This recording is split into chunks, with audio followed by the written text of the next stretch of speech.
Hey,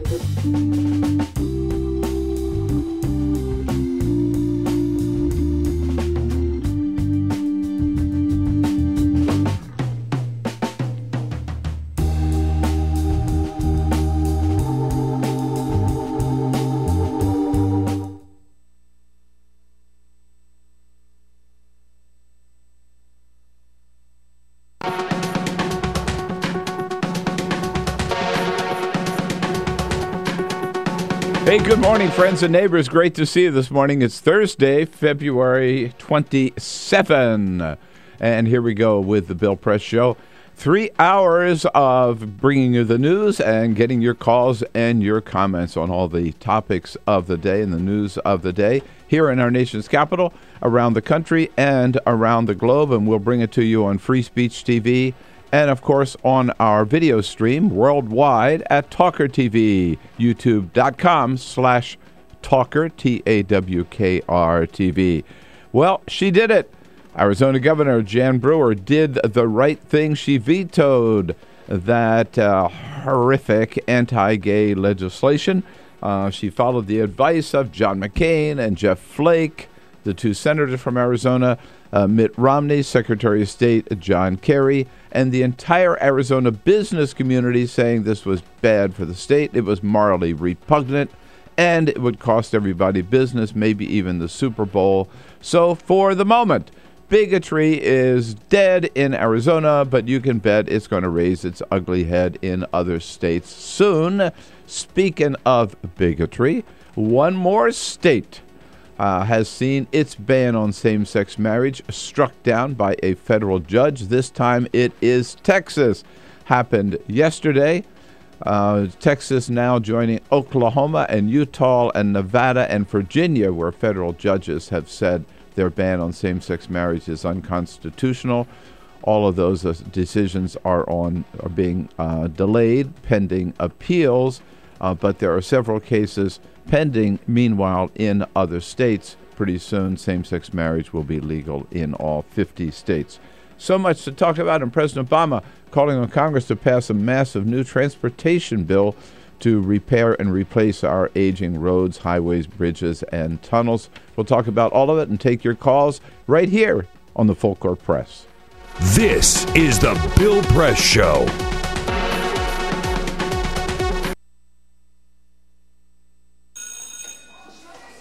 Don't look at me. Your hair's a bit frizzy today. Oh, you should pick that up. Oh, you're such a dork. Loser. Here, let me help you with that. Oops. Every day, kids witness bullying. Oh, look. Your crush is looking at you. Poor you. They want to help, but don't know how. See, no one here's gonna help you, because no one Teach likes your you. kids how to be more than a bystander. Visit stopbullying.gov. If you drive buzzed, it could cost you around $10,000.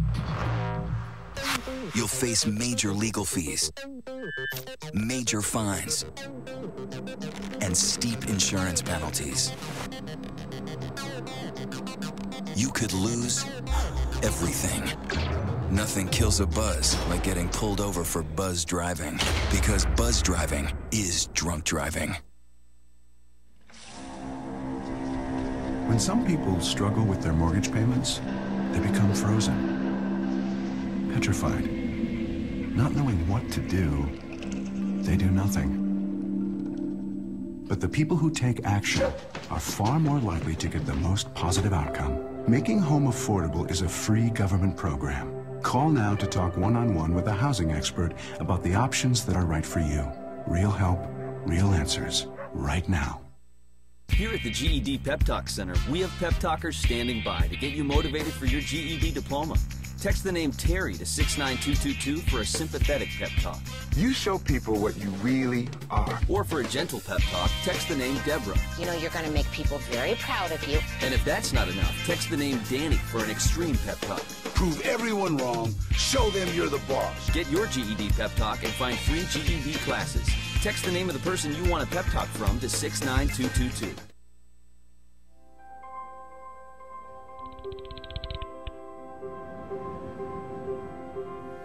Did you see the world differently?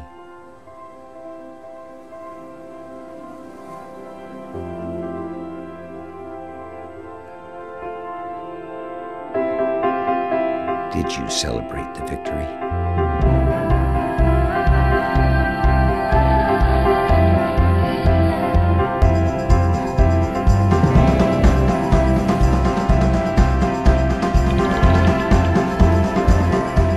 Did you take a chance? So today, I state clearly and with conviction America's commitment to seek the peace and security of a world without nuclear weapons. Did you stand up against our greatest threat?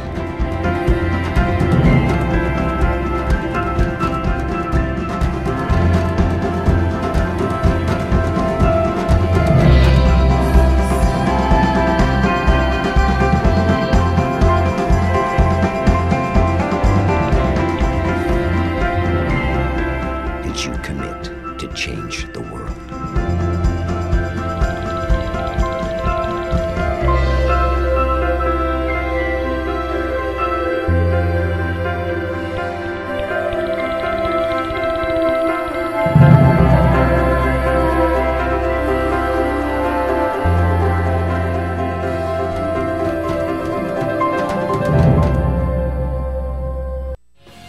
On your TV and online. This is the Bill Press Show. She did it. Jan Brewer, she vetoed the bill. She must have been listening. She did the right thing. Good morning, everybody. What do you say? Here we go. Thursday, February 27, next to the last day of February. Good to see you today. Thank you so much for joining us here. The Bill Press Show, here we go, coming out to you all the way across this beautiful country of ours. Every little corner of the United States of America, we are there with you on your local progressive talk radio station. We are there with you also on those phone apps. Remember, you can always get it through the iHeart Radio. And check that out, and just go to the Progressive channel, and you can find us on your iPhone, and you can also find us on your TV, of course, on Free Speech TV, and on your laptop or whatever, on your computer, desktop, on our video stream at youtube.com/TawkrTV. TawkrTV. In other words, no matter what device you've got, listening or watching, you can join with us, get on board as we tackle the big stories of the day here from our nation's capital, around the country and around the globe. That's what we do every morning for 3 hours. And what you do every morning is think about it, stew about it, and then pick up the phone or pick up your iPad or your iPhone and give us your comments, your calls, or your comments. Calls at 866-55-PRESS. Comments on Twitter at BP Show, and on Facebook at facebook.com/Bill Press Show. We've got sort of the whole team here today, except for Peter Ogburn. Peter Ogburn today and tomorrow he's got off, so we will try to get along without him. Putting all the pressure on Elisa Murphy. I'm surviving. Surviving? You haven't even started yet. Yeah. You think Peter will come back with a tan? We're the ones that... No, he's not going to come back. No. He's going to Los Angeles. He is arriving in Los Angeles on the 2 days of the heaviest rain in the last 3 years.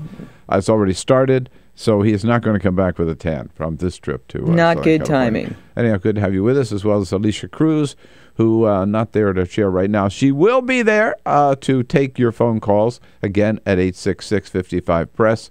And the cameras are covered. No, the cameras are uncovered, but the cameras are taken care of by our videographer, Cyprian Bolding.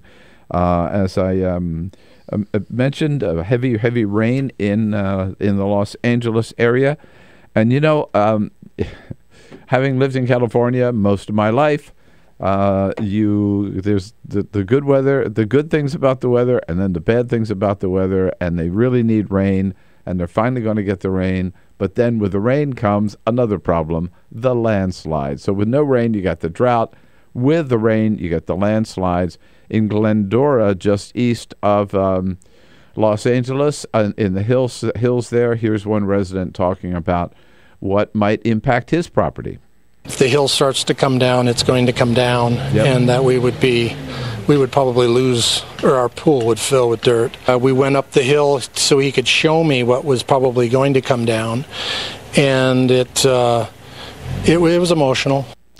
Yeah, the worst thing that could happen in California, your swimming pool fills with mud.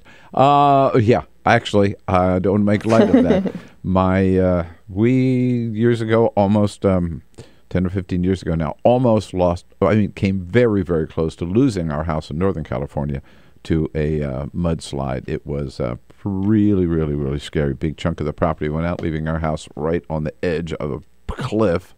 We were able to repair it and save the house, but a lot of people are not. So very serious problem out there. We got a lot coming up today. Evan McMorris-Santoro from Buzzfeed will be here as a friend of Bill. We will have reporters in from The Hill and from The Nation, and an expert on immigration in from the Center for American Progress to help us cover the entire landscape this morning. And we're going to start off this morning with e-cigarettes, and we're going to do something a little bit different. Usually we have the full court press, but let's give the full court press. We'll have a different kind of full court press this morning, right? Because Peter's not here. Are you ready? But first, all right, let's try it again. Here we go. Peter's not here, so. All right, we'll get right to the e-cigarettes. But first, there it is. Boom. Is that all I get? That's all the music I get. At any rate, no, first I just want to tell you the top story of the day, I think, and repeating, is the Governor Jan Brewer. She called a news conference last night for 7:45 East Coast time after getting back from Washington and the National Governors Association meeting, spending all day with supporters and opponents of SB 1062, that so-called Religious Freedom Intolerance Act, Protection Act, rather, or the so-called Christian Shield, which would, again, remember, allow businesses to refuse service to same-sex couples because their religious beliefs were objected to that, or their Bible, the Bible, the way they read it, told them that homosexuality was wrong. That legislation, pure bigotry, pure discrimination, pure intolerance. No, I don't think there are two sides to that bill. At any rate, she met with both sides yesterday and then made the decision that had been recommended to her by Senator John McCain, Senator Jeff Flake, by former presidential candidate Mitt Romney, even by 3 of the Republican senators who voted for it, and by the entire Arizona business community, including major national brand names like American Airlines and Delta Airlines and Apple and Intel, go down the list, all telling her this is bad for business. And Governor Jan Brewer announced that she was, in fact, going to veto the legislation. Jon Stewart, however, pointed out that, she vetoed the legislation, but for all the wrong reasons, not because it is morally repugnant, which it is, but simply because it would hurt the bottom line. That's not why you're against it. You're against it because it's morally repugnant. This can affect tourism. It can affect our state's economy and job creation. The Arizona Super Bowl host committee says it could jeopardize plans for the state to host next year's game. And it's morally, you know what? This is where you are now, Arizona. You've made yourselves too homophobic and dickish for professional football. According to the NFL, our new watchdog of gay rights. None of the reasons that you guys have cited, the fact that, well, then maybe Muslims could use it against us, or, oh my God, people won't want to do business with us, have nothing to do with morality. No. So whether or not it looks like maybe for the wrong reasons, but she did the right thing. And that is our top story of the day and today's full court press. And on to the issue I wanted to get your comments on this morning and start off with, and that is e-cigarettes. You may have been with us yesterday. Later in the show yesterday, we talked to Dr. Michael Siegel from up in Boston. There's a big debate in the public health community about what to do about e-cigarettes in this country. And Dr. Michael Siegel is part of the camp in this big debate that says that e-cigarettes are good. They help people stop smoking. They give people an alternative to smoking the real cigarette. And they are not going to lead kids or any other people to take up smoking. That's his position. The debate centers on two questions, I think. What to do about e-cigarettes. In other words, should they be regulated like a tobacco product where you can't advertise for them? And they are regulated and they are taxed and they maybe even have to have warnings on the packages? Or should they be considered a non-tobacco product and just sold anywhere across the board with no restrictions at all? That's one level. The other level is, how should they be treated? Should they be treated again like cigarettes or given a pass, basically? Treated like cigarettes means you can't smoke them in bars, restaurants, planes, public places, right? And offices, workspace, or because they just emit water vapor, right? And you can't, everybody says you can't get cancer from the secondhand smoke of an e-cigarette. Should they just be tolerated everywhere and be the exception? So you can't smoke a cigarette in a restaurant, but you can smoke an e-cigarette. That question is going to be decided by cities or counties or states.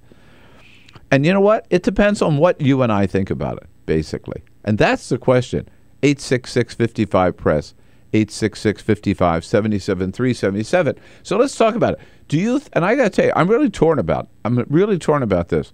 Do you think that cigarettes ought to be, it's just simple. Do you think cigarettes ought to be allowed in restaurants and on planes? I mean, we can just focus on that because it covers, the answer to that question sort of covers everything else.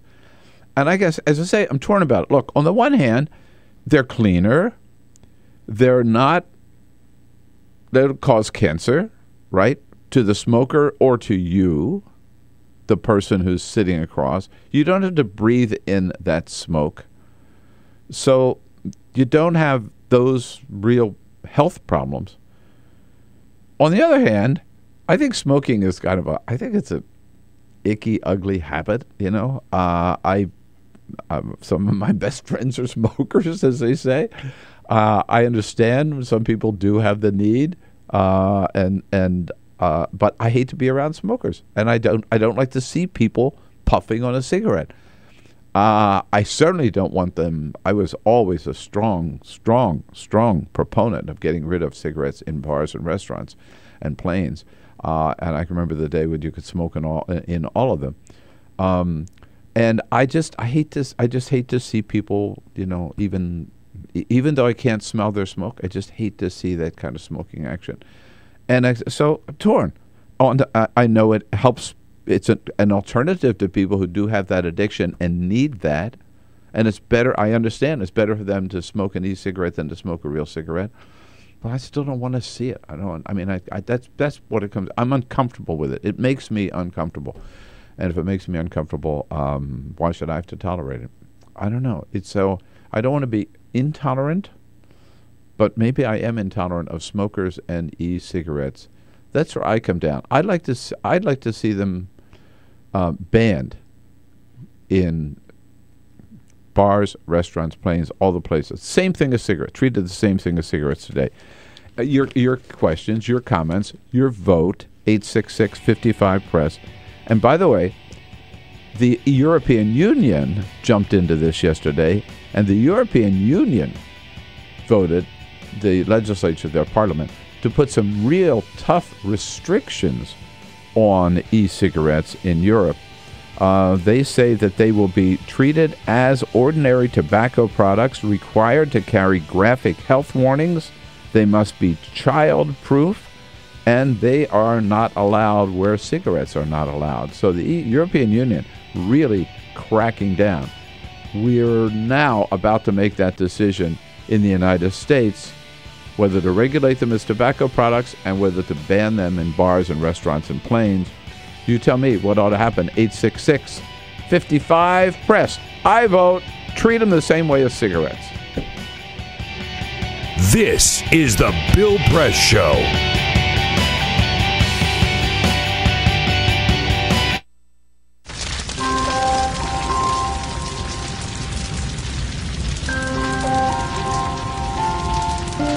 A single ember that escapes from a wildfire can travel more than a mile. That single ember can ignite and destroy your home or even your community. You can't control where that ember will land, only what happens when it does. Get Fire Adapted now at fireadapted.org. Columbine, Virginia Tech, Tucson, Aurora, Fort Hood, Oak Creek, Newtown. Newtown, Newtown. Newtown. How many more? How many more? How many more colleges? How many more classrooms? How many more movie theaters? How many more houses of faith? How many more shopping malls? How many more street corners? How many more? How many more? Enough. Enough. Enough. Enough. Demand a plan. Right now. As a mom. As a dad. As a friend. As a husband. As a wife. As an American. As an American. As an American. As a human being. For the children of Sandy Hook. Demand a plan. No more lists of names.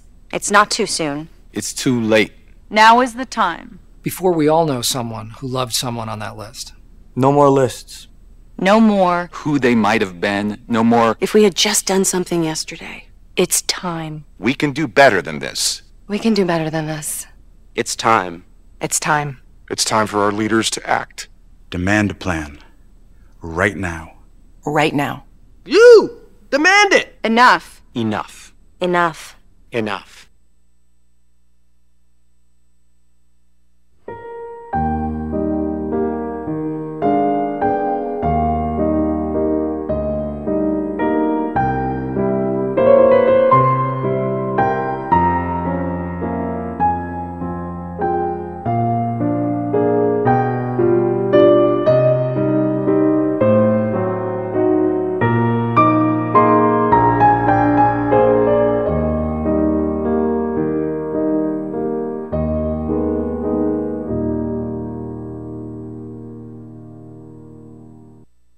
None of us would want to be told we can't marry the person we love. As Americans, we believe in freedom. That's what I fought for as a Marine, and that's what we believe in as Republicans. Freedom means freedom for everyone. I didn't used to understand the importance of same-sex marriage, but after learning my brother was gay, I wanted the same rights for him. He was the best man at my wedding, and I want to be the best man at his. It's only fair that Calvin should have the freedom to marry the person he loves, too. It's time for marriage.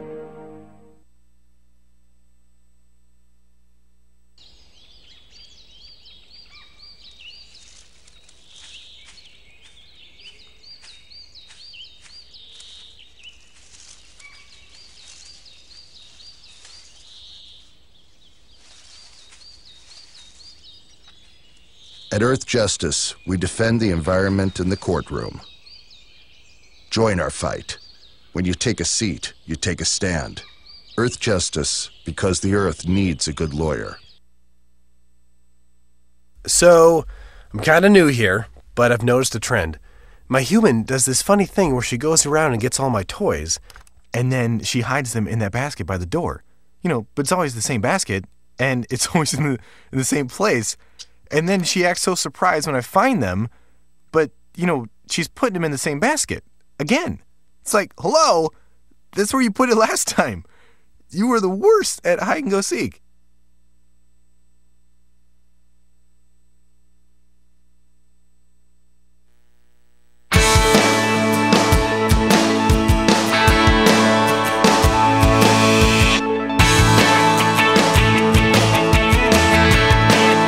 On your radio, on TV, and online.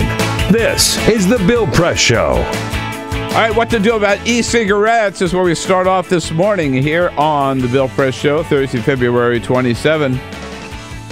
Looking closer at the rules adopted yesterday in the European Union. They would require that the top 65% of all e-cigarette packs be covered with health warnings and pictures of things like diseased lungs. They would ban all tobacco products specifically targeted at children, like chocolate cigarettes, as well as cigarettes that come in packages designed to look like lipstick or perfume containers. Oh, so, my man, goodness. They're cracking down. They don't see these to be treated any way differently. And some people, again, the public health community here in this country say, no, these only will lead people to smoke more or to lead more people to smoke, especially young people. It's starting, as I said, I at a little dinner party at some friends last week for the first time, actually in a person's home. It happened to be the host. I ran into a person. The host was smoking an e-cigarette. First time I've experienced that. Made me a little uncomfortable. He smoked, by the way, during the cocktail hour, but not at the dinner table. Here's Chris calling from Prairie du Rocher, Illinois. Hello, Chris. Good morning. Good morning. What do you think? Good morning. Yeah. What's your point? Oh, no, I was just thinking that there should be a serious study going into, like, what kind of chemicals and stuff that are in these e-cigarettes. You know, it's not just water vapor. They got these flavor ones that are out now. And just to make a point, I've seen people pick up this brand of, these electronic cigarettes who never even smoked before just because they like the flavor of it. Well, I think that's a good point. They do contain nicotine. There's a little bit of nicotine there, and I don't know whether I can pronounce this even. It's nicotine-infused propylene glycol. Right. That's what. And then what that is? No. Right. I'm not a scientist either, but it doesn't sound good to me. I agree with you, Chris. Appreciate the call. And then there are different flavors. They're menthol. There's probably strawberry, blueberry. I don't know. And that's the attraction. And Chris makes a point. There's people who never smoked before, but they like this little juicy taste. Rachel's out in Tucson, Arizona. Hi, Rachel. Hi, good morning. Good morning. Good, thank you. Where do you come down on this? Well, I'm especially concerned about students because I teach, and the high school students are just going crazy for this. Are they? Yes, they are, and I think it needs to be regulated because it does have nicotine, which is, I don't care how you flavor it or whatever you do, it is still nicotine, and I really think it needs to be regulated. And because we always talk about, pot and everything and all the other drugs. I think this might be more of a gateway to smoking. Well, that is a fear a lot of people have expressed. Do you think with high school students, it's sort of the peer pressure, right? It's just become the cool thing to do? Cool. It's like the beatnik during the 60s. It looks cool. Is that right? Yeah, wow. I have no idea that it already started to pop up in high schools already. And do you allow them to smoke in school, Rachel? No, it's illegal because nicotine is still a controlled substance and is illegal. Right, so they're not allowed on school ground, no, but you see them. But you'll see them outside, at their cars or wherever, or at malls smoking and and it's just not appropriate. All right. You got it, Rachel. More calls, a lot of calls coming up on this, the e-cigarettes. It's, again, ultimately, cities and counties and states, the federal governments, they have got to decide whether or not to regulate it as a tobacco product. But where to allow them is going to be up to the local level, and that's going to depend on what we think about it, what we say about it. So let's talk some more about it here on the Bill Press Show. This is the Bill Press Show. So this is my computer. This is your computer. Let's go on the internet. Let's go. Click it. Yes. Okay. I cursor in between the R and the E. Pressing down, I want you to just push the area. She's gonna love me all over again. That's it. Jamaica, here you go. Here we go. Good job. Thank you. And I did it by myself. Feel smarter. So, I'm kind of new here, but I've noticed a trend. My human does this funny thing where she goes around and gets all my toys, and then she hides them in that basket by the door. But it's always the same basket, and it's always in the same place. And then she acts so surprised when I find them, she's putting them in the same basket. Again. It's like, hello? That's where you put it last time. You were the worst at hide and go seek.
So, same time next week?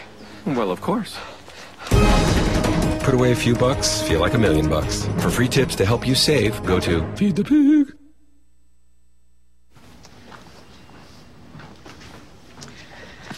All right. I know this isn't any fun to talk about, but we should. Okay. So who's going to do what? I'll pack the dead batteries. Great. I'll only put what I don't need into a duffel bag. Perfect. That's totally unhelpful. No problem. Meanwhile, I will try to comfort everyone by speaking in a calm voice. And I'll try to get the generator going without any gas. Oh, let's not forget the cell phones, which probably won't work. Right. And who is going to handle supplies? I can forget to do a list for us. Thanks, pal. Well, I think we couldn't be any less prepared. I'm proud of you guys. Talk to your kids about who to call, where to meet, what to pack. Visit ready.gov/kids for tips and information. Hey, thanks for stopping by. You know, I followed your character since the first episode. I'm a big fan. Big fan. Thank you. And listen, your storyline, it makes for incredible TV drama. Thing is, your drug use is very adult content. Too adult for the kids. So I'm gonna have to block you. Oh, man. Yeah.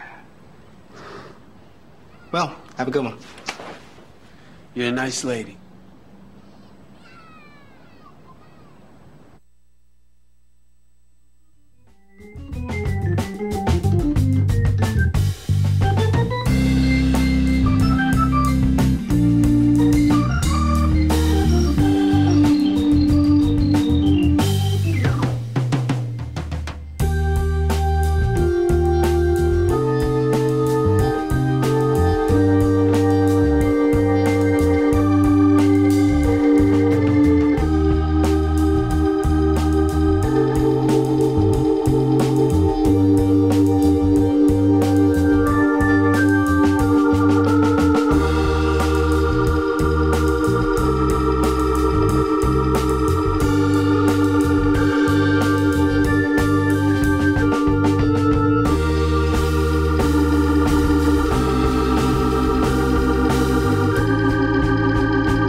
34 minutes after the hour, we're talking about e-cigarettes. Big decision coming from the FDA about whether they will be regulated as tobacco products.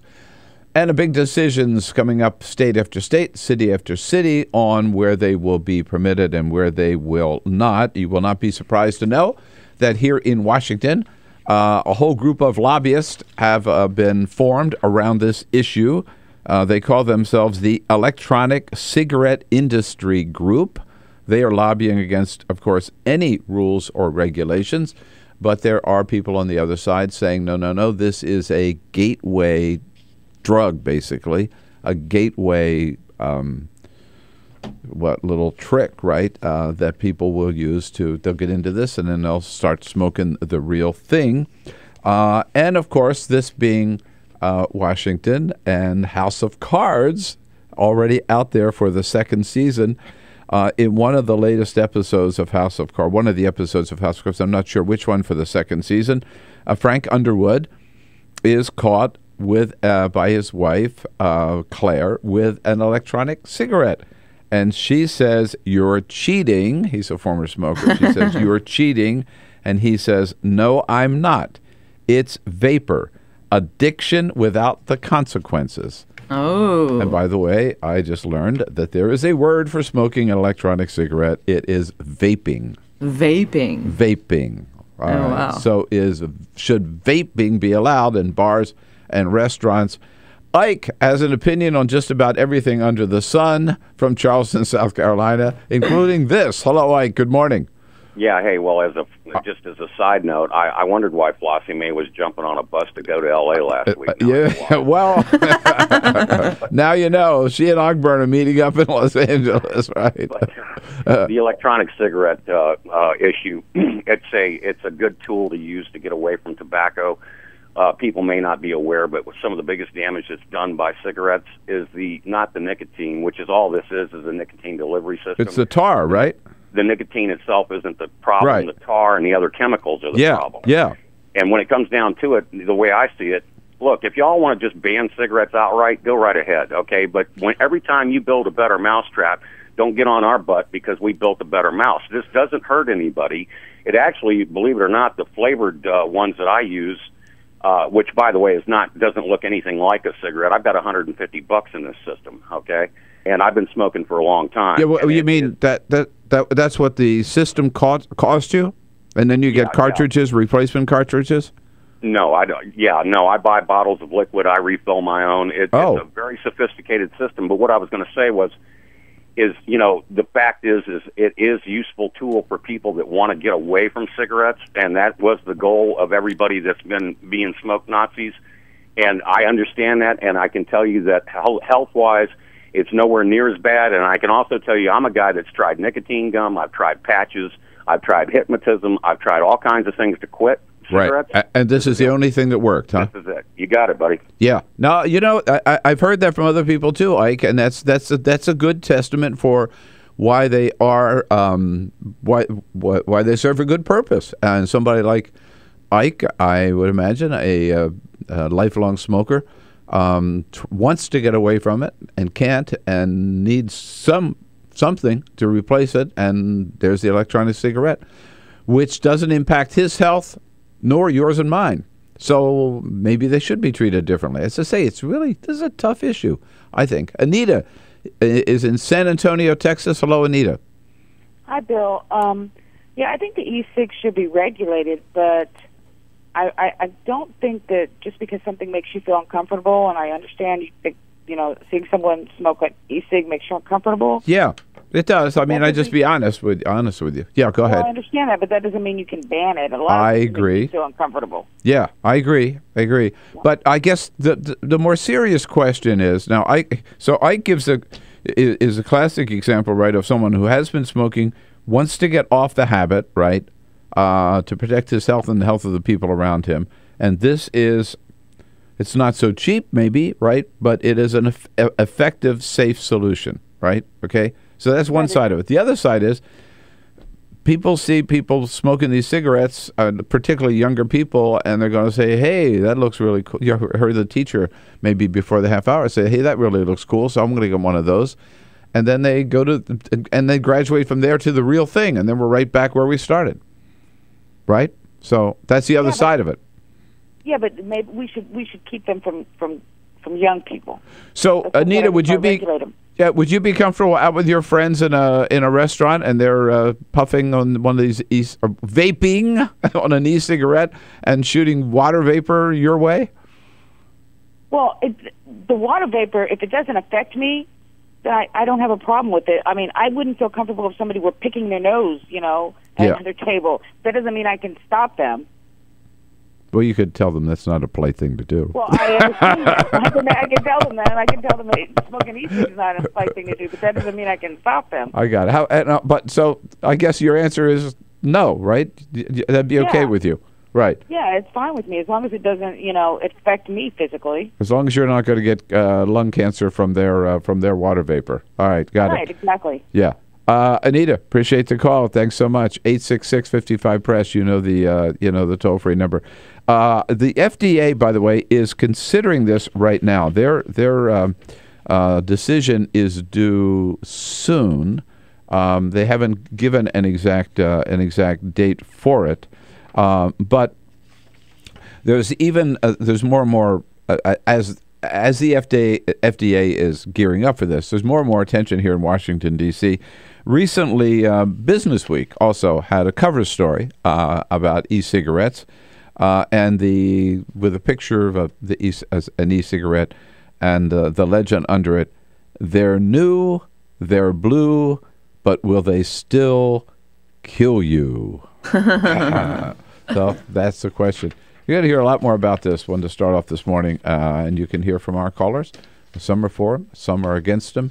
And now it's up to the FDA and then up to local governments to decide how we treat them. I think the FDA is going to come down and say, yes, they are a tobacco product. Yes, they have to be regulated. Yes, they can only be sold in places where tobacco products are sold. And yes, they have to have warnings on the packages, even though they themselves will not kill you. Will not cause cancer. When we come back, we'll jump in with George Zornick, who we do every Thursday morning from The Nation, who's been writing a lot about the proposed new cuts to the Pentagon, getting the Pentagon back to the lowest level of spending since 1940. So lots more to talk about. Stay with us here on The Bill Press Show. This is The Bill Press Show.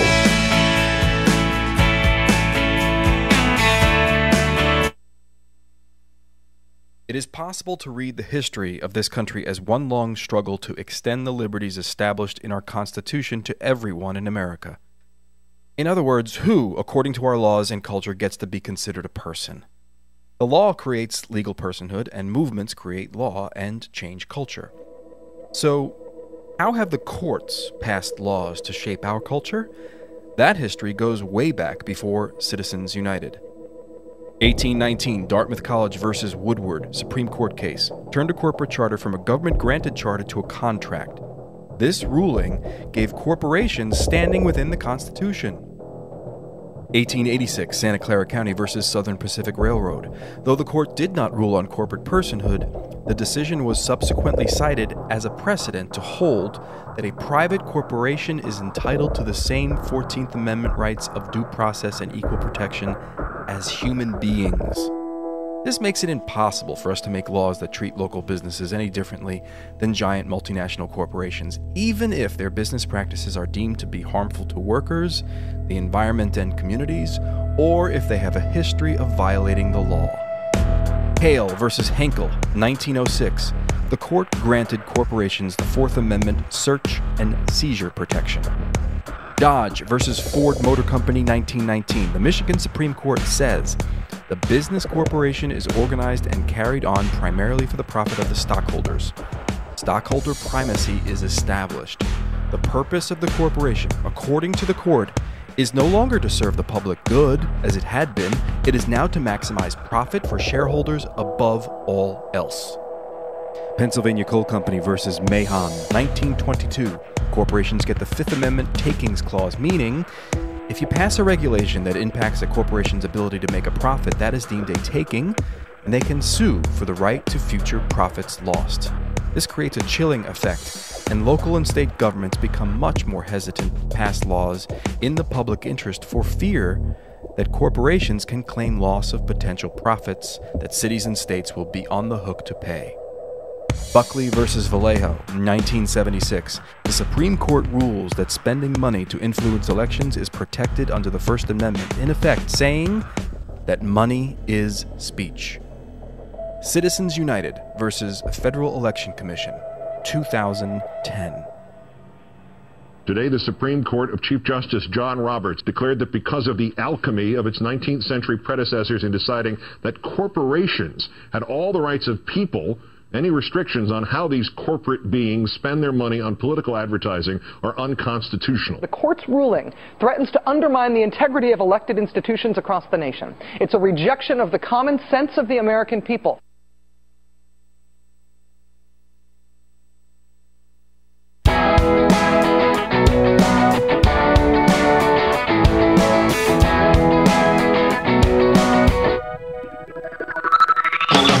On your radio, on TV, and online. This is The Bill Press Show. Here we go, 14 minutes before the top of the hour. In the next hour, Center for American Progress on scene here to talk immigration reform and what to do about the mass deportations that have been undertaken by the Obama administration. And at the top of the hour, we'll take another look at the Arizona law with Nicole Hemmer from the University of Miami. Meanwhile, there's a lot of radical change going on these days and happening pretty fast. New York Times reporting front page this morning that over half of the states right now, are considering following Colorado and Washington, have various measures to follow the lead of Colorado and Washington in making pot legal. I mean, that's radical, revolutionary change. We also saw yesterday yet another federal judge has struck down a state constitutional ban against marriage equality or same-sex marriage, this one in Texas. So now you've got Utah, Oklahoma, Nevada, and Virginia, and Texas. And there are cases pending that they've already been decided, cases pending in other states. That wall of intolerance is tumbling down. And a change of a different kind, but just as radical, when the defense secretary this week proposed a new defense budget, which cuts the Pentagon budget down to, and the size of the military, down to levels we haven't seen in the last 70 years. George Zornick covers these issues and more for The Nation here in Washington, D.C., joining us on our newsline again this morning. Hello, George. Hello, good morning. Hey, good morning. Good to have you back with us this morning. So, first of all, give us just a little outline of what Hagel is proposing in terms of what would it mean to the military, what would be cut, and how deep would these cuts go? Well, what he'd like to do is put the Army back on kind of what's called a pre-war footing. So obviously since September 11th or so, we've been in this stance where we've engaged in one and then another lengthy ground wars that involve occupation. So this has naturally meant that the number of troops in the Army has been quite large. So what he'd like to do is shrink that down. It was over 500,000 at the height of these wars. Mm-hmm. He'd like to bring it down to about 440,000, which doesn't sound like a huge reduction, but really, historically speaking, it is, and it would be the smallest fighting force since 1940, so since pre-World War II.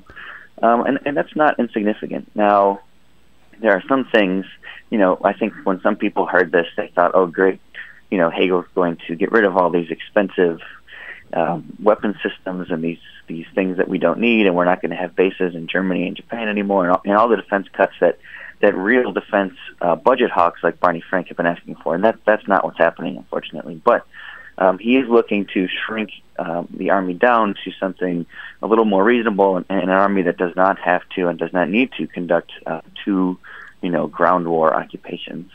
But there will be some weapon systems eliminated, correct? I mean, there's redundancy in weapon systems, and certainly there will be some bases closed, right? Yeah, well, he would like to close bases. Whether they'll actually be closed, I'm talking about question. I'm talking about what's in his proposal, not not what he can get through Congress. Yeah, right, exactly. I mean, and we've seen this time and time again, and Republican secretaries of defense and Democratic secretaries of defense have tried to close some of these bases because they cost a lot of money, and frankly, we don't need them all. But of course, you close the base in Kansas, and the senators get up in arms, and they threaten to do this and that to the defense budget, and they, it's very, very tough to do. Now, whether that happens, I don't know. All right, for the long time, it seemed the guiding principle of the Pentagon was that we had to have the ability to fight two wars at the same time, at all times, right? We had to have right there, ready to go, like fire trucks ready to roll out the door, right, to the next call. Is that still considered important? What Hagel would like to do at the same time. Yeah. Well, what Hagel would like to do is have the ability to fight one war immediately if need be, and to have enough troops to basically lightly engage in the second war while they sort of enlist and round up enough troops to kind of fill out that effort. That was something that you saw Dick Cheney criticize very heavily this weekend, that, because he is naturally very kind of pro-occupation, and he said it's ridiculous that we're not going to have the ability to do this, but realistically, it just doesn't make a ton of sense from a budgetary standpoint to and you can follow this logic, infinitely. Well, what if we have to fight 3 wars at once? Yeah, what if we have to fight 4? What if there's a world war? So at some point, you kind of just have to draw a reasonable line and say what's likely to happen and what do we need. We're talking with George Zornick, a reporter for The Nation at thenation.com. And what doesn't technology itself argue for a different kind of military spending and less spending on pure, on the old-fashioned weapon systems, let's say, right? Look at drones, for example. Right. So a lot of warfare can be conducted that way. Although, getting back to Dick Cheney's point, which I don't think is particularly valid, but he says you have to be able to actually occupy a country, which means going into a big city and fighting hand-to-hand with people, block by block. And that's something that, right now at least, the technology hasn't really changed. And you can't really use a drone to do that. You could use drones and missiles to level the city, but I mean, if you're going block to block and you're trying to take over Damascus or whatever the case may be, I mean, you need troops for that. Yeah, but then the question is, right, are we ever going to fight that kind of a war again? I find it hard to believe that the American people have an appetite or a stomach for that kind of a war again. I would certainly hope that's true. I think we all hope that's true. There is some logic that if we're literally unable to fight it, that another kind of malevolent country will test us, will realize that we can't fight it and try to bait us into it or do something that they'd be able to get away with. I don't particularly buy into those doomsday scenarios, but I do think it's at least we're thinking about what do you need at least to be prepared for on paper to kind of keep things calm and at an even keel on the international scene. And I guess the final point on this, George, is that what I think is interesting about this and very significant is that these proposed Pentagon cuts are not coming from liberals in Congress, right? These are coming from the Pentagon, the defense secretary, with the support of his generals, correct? Yeah, I mean, this has always been kind of a weird tension, even under Republican presidents, where the Pentagon will say, "Look, we don't want this weapon system," but the senators in the state that have the manufacturing plant say, "Oh, yes, you do. Trust us. Yeah, right. You do want this thing." Yeah. So I mean, they don't. I mean, they would rather because they would rather use the money on other things that they would actually like to do, and not some of these expensive things that they don't really have much use for. Well, the battle begins right here. It's a very bold proposal on the part of the Obama administration, the president and Defense Secretary Chuck Hagel. George Zornick with The Nation telling us all about it. Thanks, George. Have a good one. Thanks for having me. TheNation.com. This is the Bill Press Show. So this is my computer. This is your computer. Let's go on the internet. Let's go. Click it. Yeah. Yes. Okay. I cursor in between the R and the E. Racing dot, I want you to just push the period. She's gonna love me all over again. That's it. Jamaica, here you go. Here we go. Good job. Thank you. Thank you. And I did it by myself. Feel smarter. So, I'm kind of new here, but I've noticed a trend. My human does this funny thing where she goes around and gets all my toys, and then she hides them in that basket by the door. But it's always the same basket, and it's always in the same place. And then she acts so surprised when I find them, but, she's putting them in the same basket. Again. It's like, hello? That's where you put it last time. You were the worst at hide and go seek.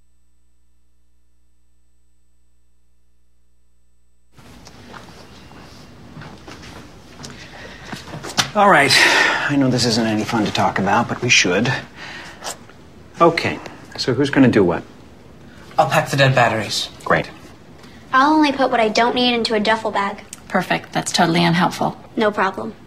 Meanwhile, I will try to comfort everyone by speaking in a calm voice. And I'll try to get the generator going without any gas. Oh, let's not forget the cell phones, which probably won't work. Right. And who is going to handle supplies? I can forget to do a list for us. Thanks, pal. Well, I think we couldn't be any less prepared. I'm proud of you guys. Talk to your kids about who to call, where to meet, what to pack.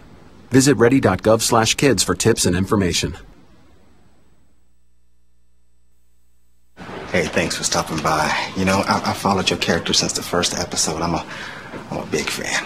Big fan. Thank you. And listen, your storyline, it makes for incredible TV drama. Thing is, your drug use is very adult content. Too adult for the kids. So I'm gonna have to block you. Oh, man. Yeah. Well, have a good one. You're a nice lady.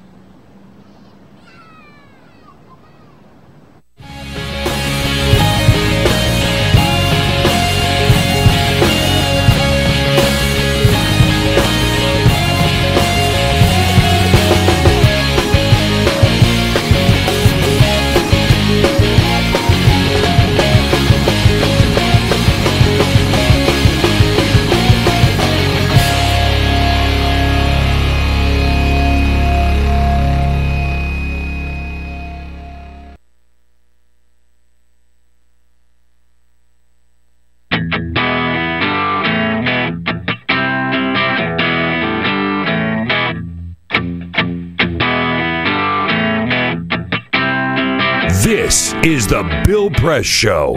Arizona and immigration in the next hour here of the Bill Press Show. Well, we want to say congratulations to MSNBC's newest contributor. Yes, indeed. He has been a frequent guest on many times been a guest on MSNBC. He has many times been a guest on the Bill Press Show.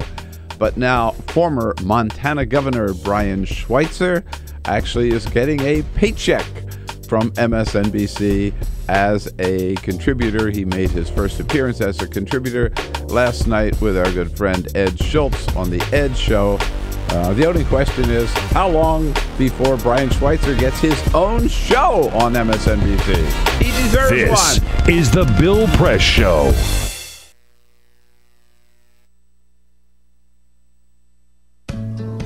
You wouldn't let money just blow out of your house. So when your AC or heater is on, make sure the doors, windows, and fireplace flue are shut tight. If you're headed out, turn down the AC or lower the heat by 10 degrees. And always keep your water heater set at 120. A little bit of common sense goes a long way. Get more great tips at energysaver.gov. So, I'm kind of new here, but I've noticed a trend. My human does this funny thing where she goes around and gets all my toys, and then she hides them in that basket by the door. But it's always the same basket, and it's always in the same place. And then she acts so surprised when I find them, but, she's putting him in the same basket. Again. It's like, hello? That's where you put it last time. You were the worst at hide and go seek.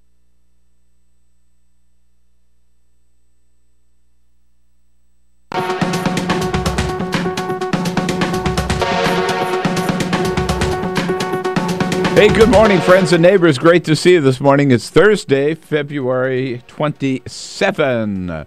And here we go with the Bill Press Show. 3 hours of bringing you the news and getting your calls and your comments on all the topics of the day and the news of the day here in our nation's capital, around the country, and around the globe. And we'll bring it to you on Free Speech TV and, of course, on our video stream worldwide at TawkrTV, youtube.com/Tawker, TawkrTV. Well, she did it. Arizona Governor Jan Brewer did the right thing. She vetoed that horrific anti-gay legislation. She followed the advice of John McCain and Jeff Flake, the two senators from Arizona, Mitt Romney, Secretary of State John Kerry, and the entire Arizona business community, saying this was bad for the state. It was morally repugnant, and it would cost everybody business, maybe even the Super Bowl. So for the moment, bigotry is dead in Arizona, but you can bet it's going to raise its ugly head in other states soon. Speaking of bigotry, one more state has seen its ban on same-sex marriage struck down by a federal judge. This time it is Texas. Happened yesterday.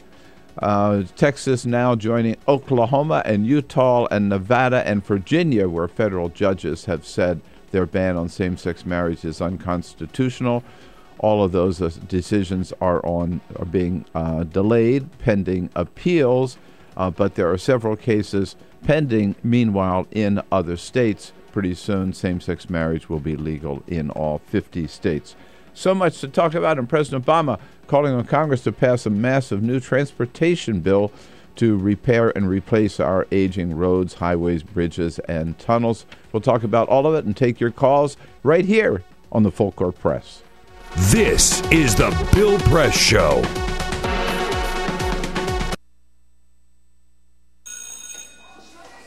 Don't look at me. Your hair's a bit frizzy today. Aww, you should pick that up. Oh, you're such a dork. Loser. Here, let me help you with that. Oops. Every day, kids witness bullying. Oh, look. Your crush is looking at you. Poor you. They want to help, but don't know how. See, no one here's gonna help you, because no one Teach your likes kids you. how to be more than a bystander. Visit stopbullying.gov. If you drive buzzed, it could cost you around $10,000. You'll face major legal fees, major fines, and steep insurance penalties. You could lose everything. Nothing kills a buzz like getting pulled over for buzz driving, because buzz driving is drunk driving. When some people struggle with their mortgage payments, they become frozen, petrified. Not knowing what to do, they do nothing. But the people who take action are far more likely to get the most positive outcome. Making home affordable is a free government program. Call now to talk one-on-one with a housing expert about the options that are right for you. Real help, real answers, right now. Here at the GED Pep Talk Center, we have pep talkers standing by to get you motivated for your GED diploma. Text the name Terry to 69222 for a sympathetic pep talk.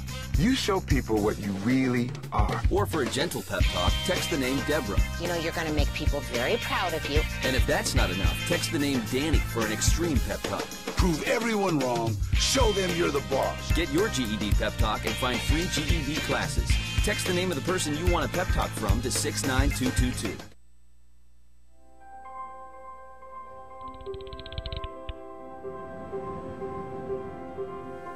Did you see the world differently?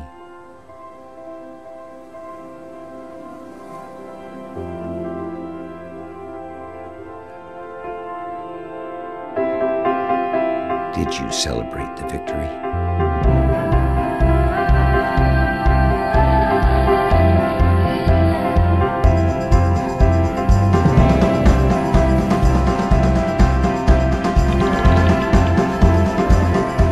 Did you take a chance? So today, I state clearly and with conviction America's commitment to seek the peace and security of a world without nuclear weapons. Did you stand up against our greatest threat?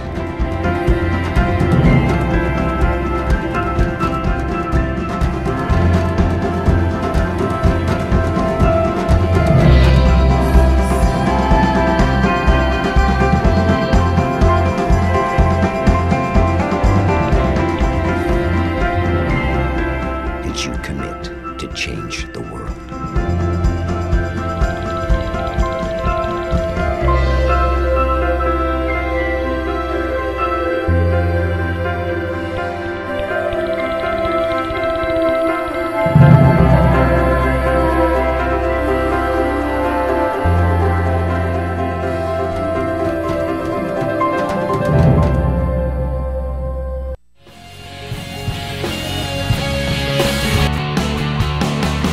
Broadcasting around the nation, on your radio, on your TV, and online.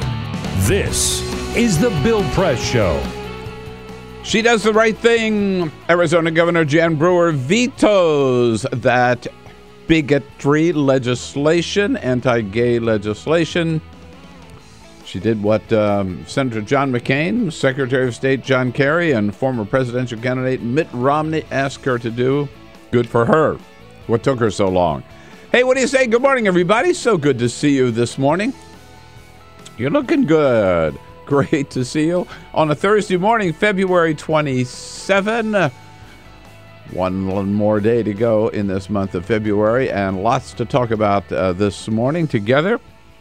Some good news here from Washington, D.C. President Obama out to St. Paul, Minnesota, launching a new transportation program yesterday, calling on Congress again to do the right thing. To repair or replace our ailing and aging bridges and roads and tunnels and highways. And we talked about what happened in Arizona last night. So around the country, around the globe, here in Washington, D.C., we'll tell you what's going on, bring you up to date, and then you tell us what it all means to you. You know how to do so. Give us a call at 866-55-PRESS.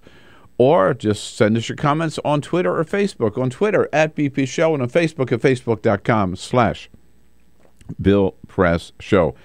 Peter Ogburn is on his way to Southern California as we speak. He's got today and tomorrow off, but we'll try to limp along without him this morning.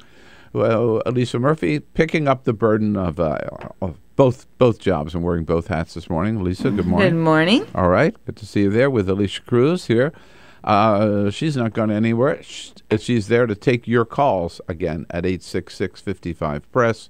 And if you're watching us on Free Speech TV or watching us on our video stream, TawkrTV, say a big thank you to Cyprian Bolding, our videographer, who keeps the cameras and the lights on and working. So Seth Meyers is having a good week. The ratings have been really good for his first few nights of his show. It's a little like, the only criticism I've heard is that it's a little like Saturday Night Live, a little like Weekend Update. Which is it really? I wouldn't imagine. Specialty, yeah. And in fact, that's the way the show starts every night when he gives their little news roundup, including the latest on Obamacare. President Obama has announced that 4 million people have signed up for Obamacare. Obama says he wants to hit 7 million users by the end of March, at which point he'll sell it to Facebook for $10 billion.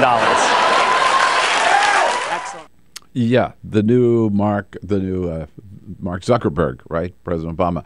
But that's good news. Up to 4 million so far. Could hit probably not 7, but I bet it'll be north of 5 by the end of March. 7 is where the Congressional Budget Office said that they might be. That was before the problems with the web rollout. So if they get up to 5.5 million, I think that's that'll be a good progress, good mark, and also further proof that Obamacare is here to stay and is not going anywhere. All right, we're going to start this hour with Nicole Hemmer from down the University of Miami, talking about the Arizona legislation vetoed last night. And then Patrick Oakford, it is, from the Center for American Progress, will be joining us at the half hour to talk about immigration. In the next hour, Evan McMorris-Santoro, here from Buzzfeed, as a friend of Bill. But first, this is just wanted to mention the other big story of the news today is that in Texas we have yet another federal judge who has said no way to the state's constitutional ban on same-sex marriage. We've seen state after state after state, federal judges knocking these constitutional amendments down. Texas being the latest, now joining Utah and Oklahoma and Nevada and Virginia, and so we've got 5 states, and joining the 17 states and the District of Columbia, which have done the positive thing of allowing same-sex marriage. So you got 17 and 5, already 22 states where marriage equality is the new law of the land. Now, in those 5 states, the judges have delayed their decisions to allow the other side to appeal the decision, but this train has left the station. This train is not coming back. This is going in the direction of all 50 states soon, either by positive action on the part of the citizens or the legislature, or reversal action on the part of judges. Soon it'll be all 50 states where same-sex marriage is legal. That is big, big news. And again, this is an express train. Now there is no way to stop it, which is why we got stuck with bills like, one of the reasons we got stuck with a bill like the Arizona bill. That top story today. And now let's say good morning to Nicole Hemmer. She is a professor of 20th century history down at the University of Miami. She also is a visiting scholar down at the U.S. Studies Center at the University of Sydney, and a contributor to U.S. News, joining us on our news line this morning. Hi, Nicole. Good to have you back. Hi, Bill. Good to talk with you. How are you doing? Everything good? Everything's good. Nice and warm down here, which is what I like. Rub it in. I don't know. It's in the teens here in Washington again today. So were you surprised that the governor... Let's let her listen to her last night, make her statement here, and then we can talk about it. Governor Jan Brewer, after spending a whole day meeting with both sides on SB 1062, she makes this announcement last evening. The bill is broadly worded and could result in unintended and negative consequences. After weighing all of the arguments, I have vetoed Senate Bill 1062. Were you surprised, Nicole? I wasn't too surprised because there had been such a backlash that had built up against the bill, a backlash that came not just from Democrats, but from Republicans who had passed the bill in the first place. So I think at that point, it was no longer politically practical for her to do anything other than veto it. Yeah, I mean, she had, right, John McCain, Jeff Flake, Mitt Romney, your governor, Rick Snyder, hopefully not for much longer, right. If I can just throw that in. 3 of the state senators have voted for the bill, right? Yes, I mean, that makes it an entirely different situation than, say, the 2010 immigration bill, where in order to secure her reelection in a state election that was going to be heavily Republican, she needed to keep the Republicans together. But in this case, even the Republicans were like, what have we done? And then we had the pressure from the business community, where local firms, local businesses, national brands that have operations in Arizona, like American Airlines and Delta Airlines and Intel and Apple, all said, no, you can't do this. And then the NFL host committee said, no, we might lose the Super Bowl if we do this. So I guess the question, she did the right thing. Did she do it for the wrong reasons? I mean, she never talked about how morally repugnant this is, right? Well, often when we think about the relationship between business and gay rights legislation, we think of places like Chick-fil-A or even places like Starbucks that are making their moves based on morality, right? They're making a moral case. That's really shifted in the past few years as gay rights have become more inevitable, and businesses are using economic arguments, and those economic arguments put them firmly on the side of gay rights. So it's a way of sort of skirting the culture wars a little. They don't want to get into the morality of it, but they can make economic arguments, and they can make them pretty easily. I mean, just a list of companies that you've gone through that Arizona was facing a boycott from make it clear that it's not in the state's economic interest, especially to, this isn't even about gay marriage. This is about the right not to be discriminated against based on someone else's religious beliefs. Now, it is important to point out that in states like Arizona, it still is legal to discriminate against gay men and women in things like employment. That's why we need the ENDA, the Employment Non-Discrimination Act.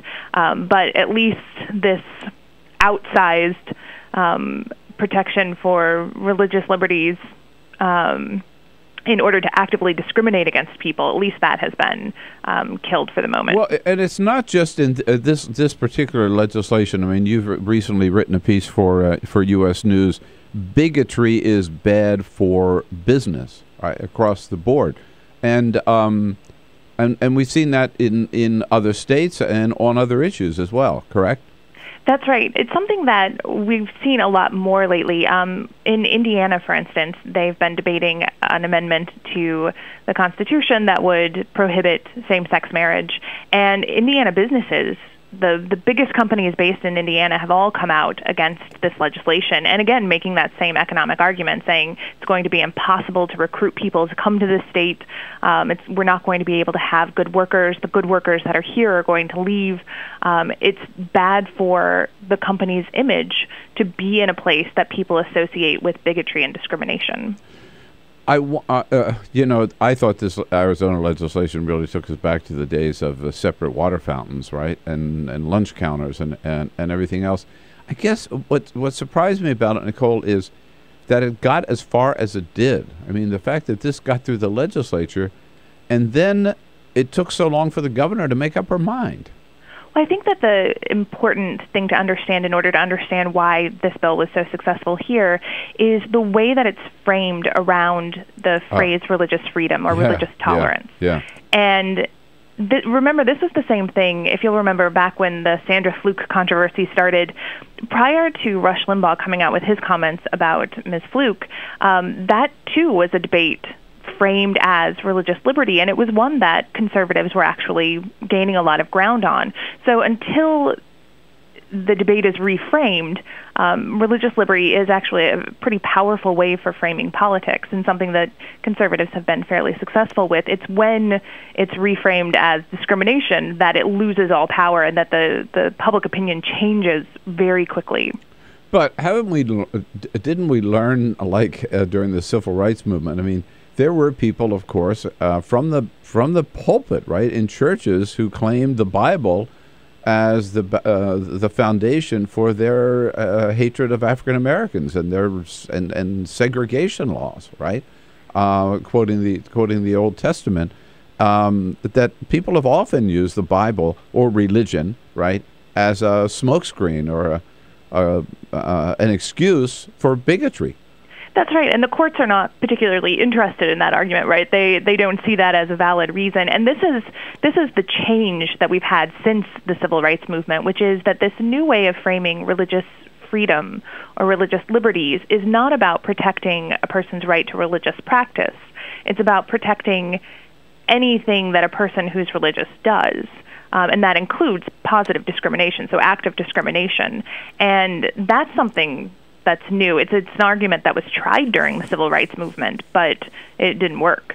Now, Go ahead. Well, we've also seen then that word, now before last night's veto, that state legislatures in at least two states that I know of, in Utah and Missouri, were already considering similar to this so-called bills to this so-called Christian Shield bill in Arizona. Now that she's vetoed this, and now there's been so much national outrage on the part of prominent national businesses and also prominent national politicians, as you pointed out, from even Republicans, right? Do you think those other state measures, people might just say, "All right, we're not even going to try this," or do you think we'll see more attempts?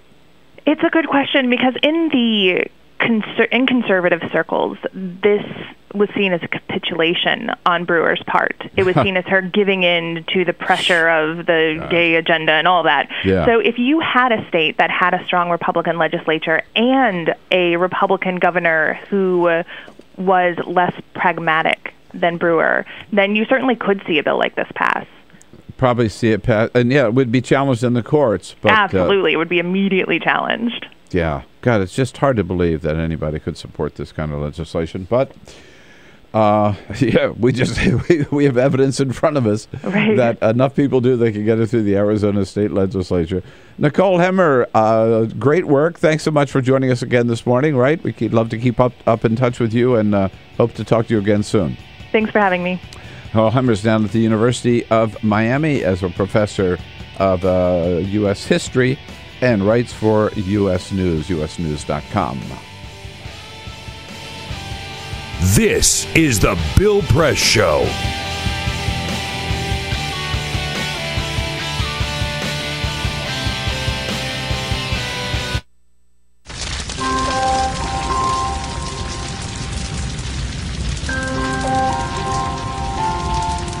A single ember that escapes from a wildfire can travel more than a mile. That single ember can ignite and destroy your home or even your community. You can't control where that ember will land, only what happens when it does. Get Fire Adapted now at fireadapted.org. Columbine, Virginia Tech, Tucson, Aurora, Fort Hood, Oak Creek, Newtown, Newtown, Newtown. Newtown. How many more? How many more? How many more colleges? How many more classrooms? How many more movie theaters? How many more houses of faith? How many more shopping malls? How many more street corners? How many more? How many more? Enough. Enough. Enough. Enough. Demand a plan. Right now. As a mom. As a dad. As a friend. As a husband. As a wife. As an American. As an American. As an American. As a human being. For the children of Sandy Hook. Demand a plan. No more lists of names. It's not too soon. It's too late. Now is the time. Before we all know someone who loved someone on that list. No more lists. No more. Who they might have been. No more. If we had just done something yesterday. It's time. We can do better than this. We can do better than this. It's time. It's time. It's time for our leaders to act. Demand a plan. Right now. Right now. You! Demand it! Enough. Enough. Enough. Enough.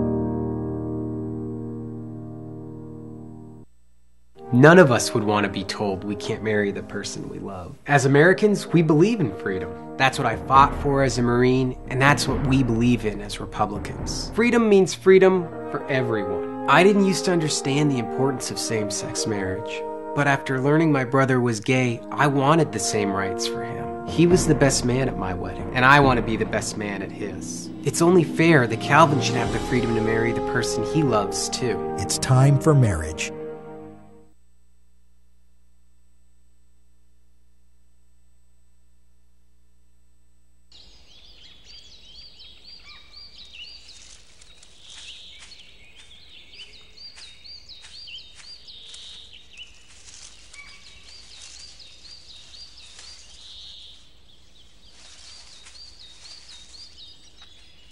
At Earth Justice, we defend the environment in the courtroom. Join our fight. When you take a seat, you take a stand. Earth Justice, because the Earth needs a good lawyer. So, I'm kind of new here, but I've noticed a trend. My human does this funny thing where she goes around and gets all my toys, and then she hides them in that basket by the door. But it's always the same basket, and it's always in the same place.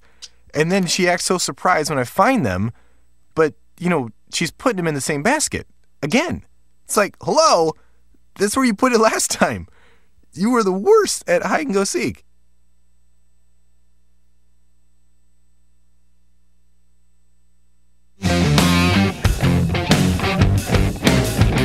On your radio, on TV, and online. This is The Bill Press Show. All right, 25 minutes after the hour, immigration reform, any hope for it? And if we don't get the comprehensive immigration reform bill, is there anything else that President Obama could or should be doing about it by executive order? We'll find out from Patrick Oakford of the Center for American Progress in the next half hour here of the Bill Press Show. And at the top of the next, in the entire next hour, Evan McMorris-Santoro from Buzzfeed will be here as a friend of Bill. I wanted to bring you up to date on one other big development here. We talked about it. Remember yesterday we interviewed Dr. Michael Siegel from Boston about e-cigarettes and the big public health debate in this country over e-cigarettes at two levels. One at the federal level, with whether the FDA, and they're now considering it, whether to treat e-cigarettes as a tobacco product and therefore regulate it as a tobacco product, meaning where it could be sold, where they could be used, whether or not you have to have warnings on the packages, boom, boom. But that's the FDA. And there's a whole big lobby behind e-cigarettes in Washington now trying to avoid the new rules and regulations and just have total free market for e-cigarettes.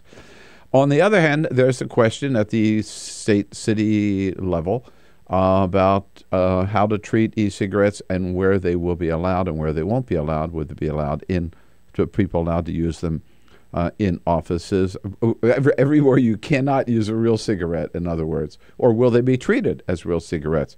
The big news, the new news today, since we talked about this yesterday, is that the European Union has, they've already moved.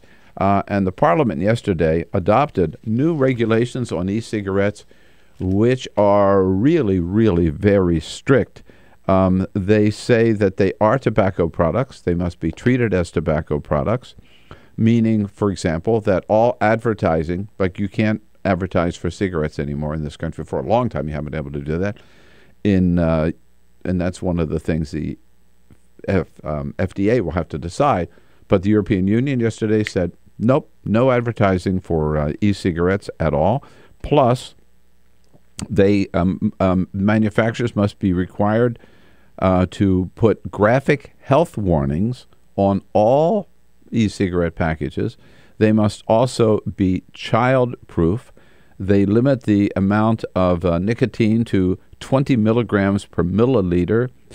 And they also ban some menthol where's the menthol cigarettes, and also, here it is, they'd ban all tobacco products specifically targeted at children, like chocolate cigarettes. Menthol cigarettes would be prohibited, and also packages of e-cigarettes that look like lipstick or perfume containers would also be. So they go full bore, almost against e-cigarettes, and the debate continues in this country as to how they should be treated. And you and I have to decide whether or not we want to sit along somebody on a plane smoking an e-cigarette. We may have to. When we come back with the latest on immigration reform with the Center for American Progress. This is the Bill Press Show. So this is my computer. This is your computer. Let's go on the internet. Let's go. Click it. Yes. Okay. I cursor in between the R and the E.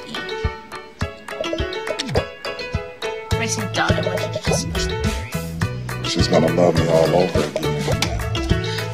That's it. Jamaica, here you go. Here we go. Good job. Thank you. Like, and I did it by myself. Feel smarter. So, I'm kind of new here, but I've noticed a trend. My human does this funny thing where she goes around and gets all my toys, and then she hides them in that basket by the door. But it's always the same basket, and it's always in the same place. And then she acts so surprised when I find them, but, she's putting them in the same basket. Again. It's like, hello? That's where you put it last time.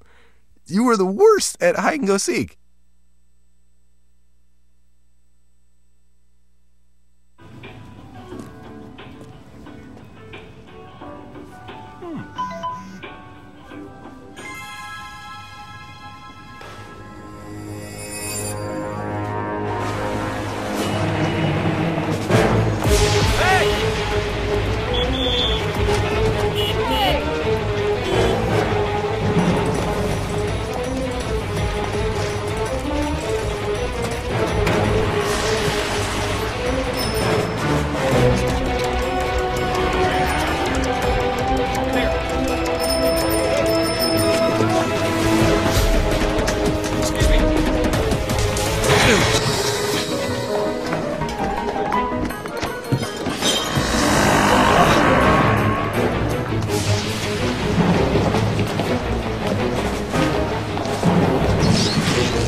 So, same time next week? Well, of course. Put away a few bucks, feel like $1 million. For free tips to help you save, go to Feed the Pig.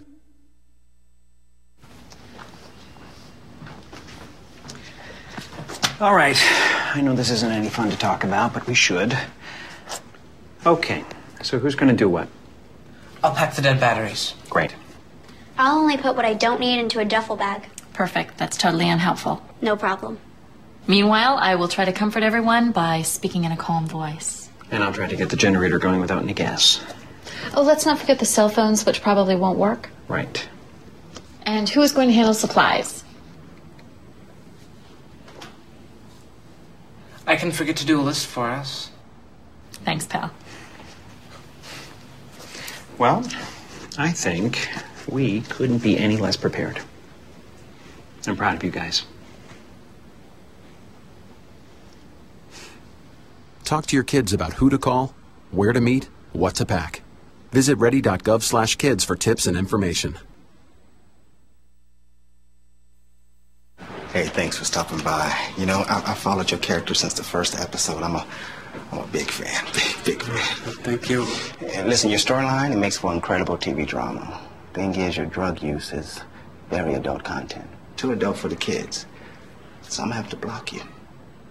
Oh, man. Yeah. Well, have a good one. You're a nice lady.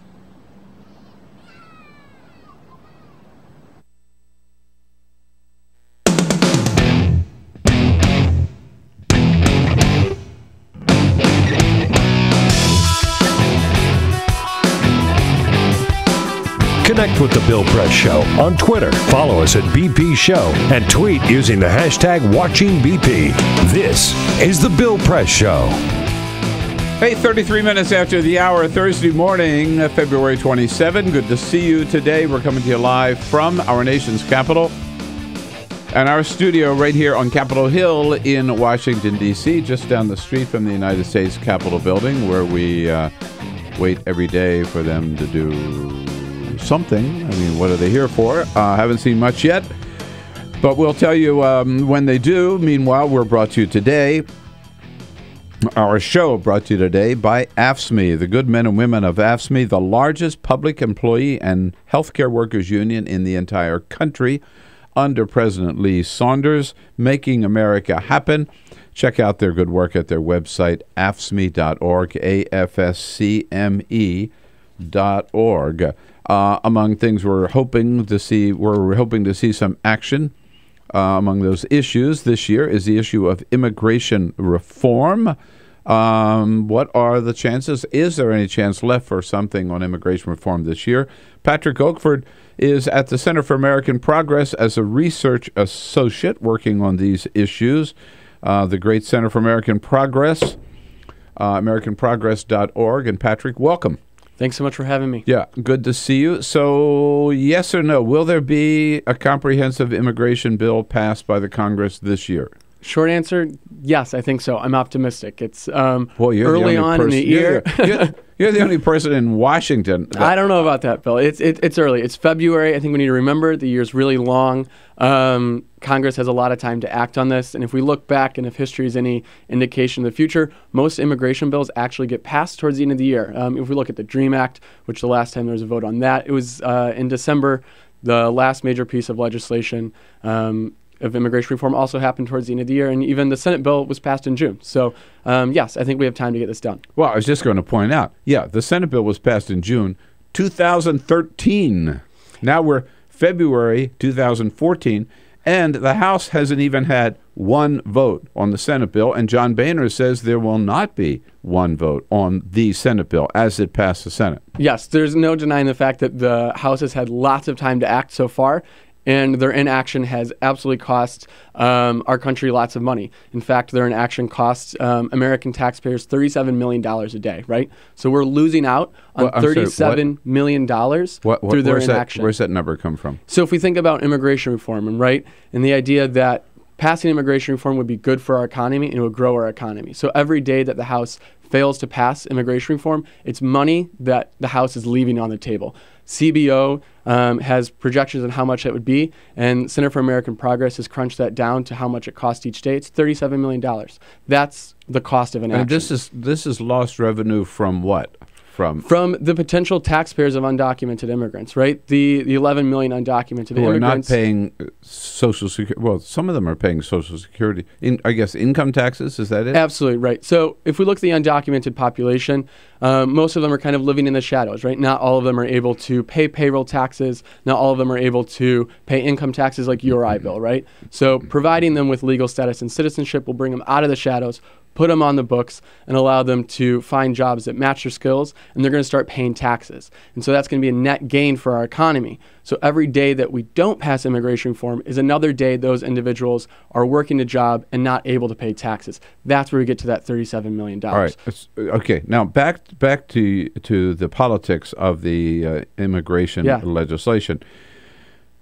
I think the majority of Republicans today, maybe not around the country, but here in Washington, seem to think, because I keep hearing this, yes, we need to do something about the Latino population because we only got, 29% of the vote or something, Mitt Romney, a little less than that, I think, in 2012. And if we're ever going to get the White House back, we got to be seen as pro-immigration reform. But that's next year. This year, it's not going to help us in the midterms. Looking at the short term, right, they say we don't need immigration reform to hold on to the House, so therefore let's not worry about it this year. Let's do it in 2015. And do you think that thinking might prevail? You know what? I think that 2016 really isn't that far off. And when people go into the polls in 2016, they're going to remember what's happening this year. So even if Republicans hold off and try to pass immigration reform in 2015, right before that 2016 election, they're going to remember that the Republicans were dragging their feet and making America wait for immigration reform a lot longer than they otherwise should have. Right. Plus, I must say, I'd add to your argument that the idea that it's going to be any easier in 2015, right? That I think is ridiculous. Is ridiculous. I mean, you know what? If we think about this, we're halfway there. The Senate has already passed a bill. This is a good bill. It has a long, tough, but fair pathway to citizenship for the 11 million aspiring Americans. Bipartisan support. There's bipartisan support in the House. Speaker Boehner could call the vote tomorrow if he wanted to. This could happen, and we could have a nice Rose Garden ceremony in the springtime. If he did call a vote tomorrow, it would pass the House. Yes. Because I believe so. The votes are absolutely there. Almost all the Democrats would vote for it, and there are enough Republican votes, is what you're saying. Right. I mean, so look at the Democrat support for this, right? The cohesion and support of the Democratic Party is unparalleled. It's amazing. Democrats, this is not just an issue they are politically interested in, but it's something they're really feeling in their hearts. And they're not going to stop putting pressure on Republicans until reform happens this year. But there's bipartisan support in the House as well. There is already a bill in the House, and 3 Republicans are co-sponsors of that bill, right? Mm-hmm. So we already have bipartisan support in the House. Speaker Boehner, call the vote. If there is no legislation, if the Congress cannot get its act together, is there anything the president can do? He promised, I've got a phone, I've got a pen, I'm going to use them where Congress will not act. If this proves to be a case here, what can the president do? Right. So if we think about the more than 1,000 people that are deported each day, right? That's 1,000 families being torn apart. This community of undocumented immigrants, their families, and the rest of America needs relief. Our system is broken. And so there's lots of ways that we can get to relief, one of which is through comprehensive immigration reform like the Senate bill, and the other is what you're talking about is more administrative relief. So something maybe that looks like the Deferred Action Program that President Obama's administration implemented a little over a year ago, so providing a 2-year reprieve of deportations for undocumented youth, right?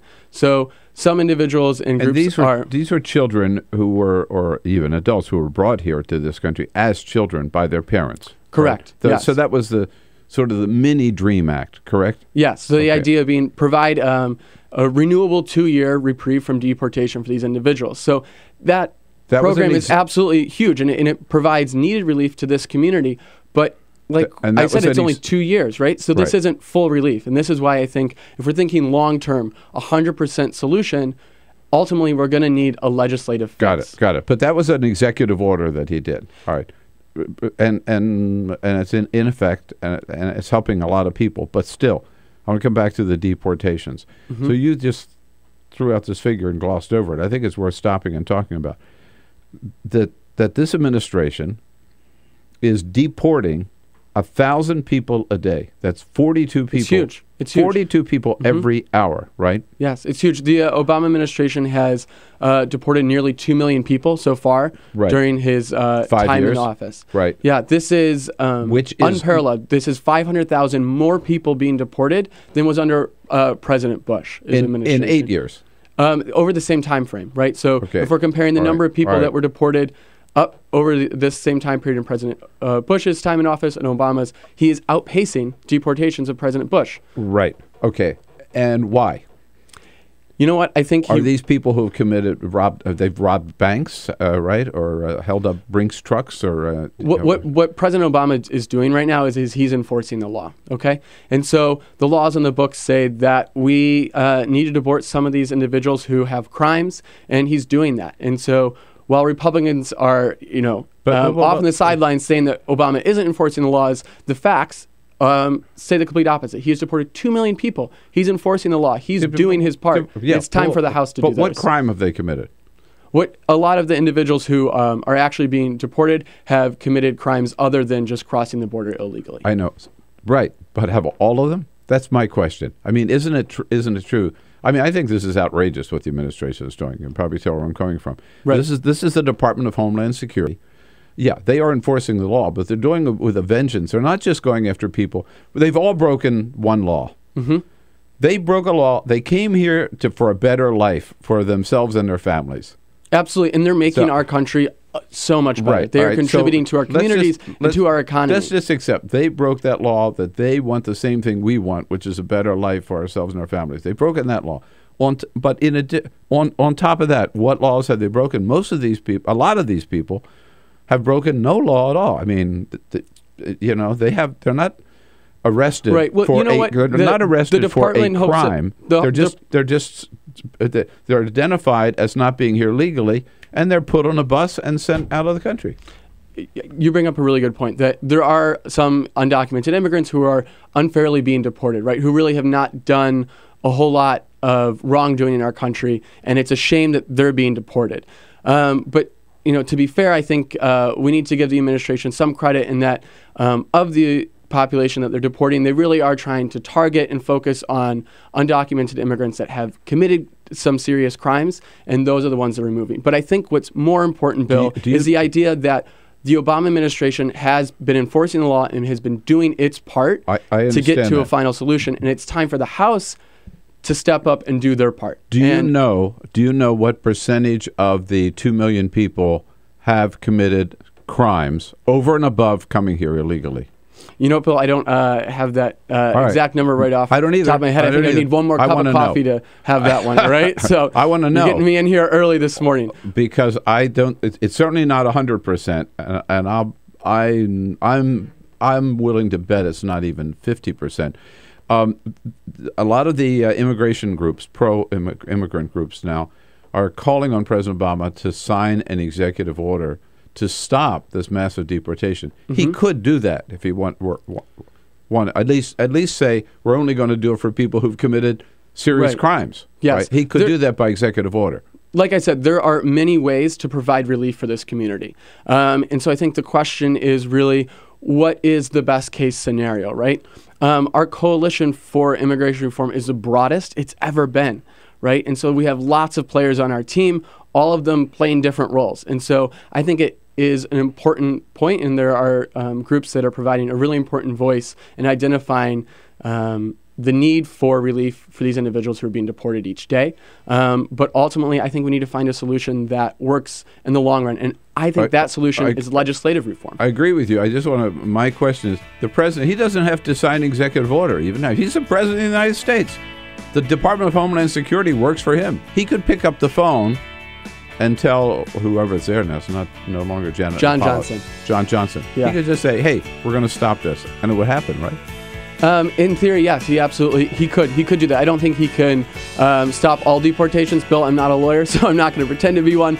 But I think that would be a little unlawful to stop all deportations. Is there room for him to have administrative relief for some undocumented workers or immigrants? Absolutely, yes. I think that's one option. All right, weigh in here on immigration reform. Do you agree with Patrick that there's still possibility this year? And on deportations, do you agree with me that President Obama ought to just stop this mess of deportations? 866-55-PRESS is our toll-free number. This is the Bill Press Show.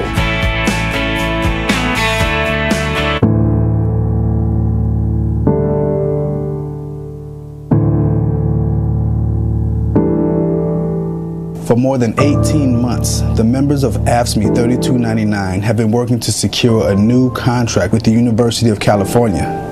With workplace injuries at UC skyrocketing and government fines related to safety deficiencies at UC hospitals skyrocketing, Local 3299's top priority has been safe staffing at the workplace. We've been short of people for the last 5 years. They're stretching us thin, which the students are suffering, the faculty suffering, and the patients are suffering. While UC administrators have granted these standards to other UC workers, they have refused to make similar accommodations for AFSCME represented workers who perform the most physically demanding labor at UC. It takes a whole team to take care of the patient. It's not just the RN and it's not just the doctor. The nurses were able to win a great contract, and AFSCME workers, the patient care workers and service workers, they're part of the team and they deserve that same fair contract too. We take pride into working for the university, and we feel like the university doesn't value the work that we do. But the second-class treatment of AFSCME workers doesn't end at safety and staffing. On wages, benefits, and other issues, UC refuses to offer AFSCME 3299 members the same respect they afford their other workers.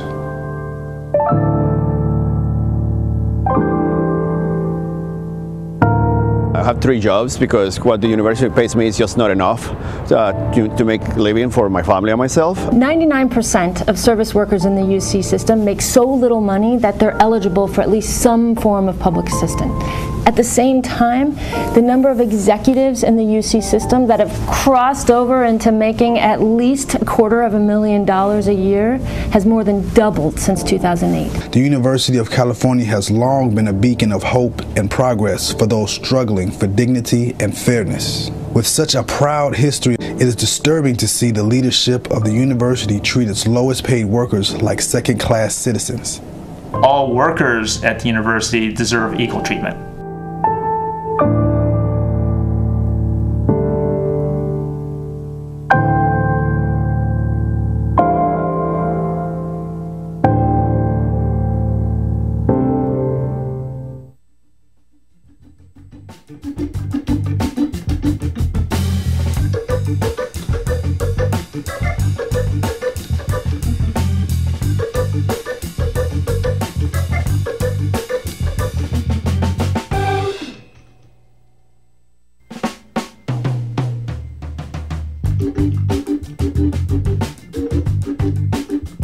On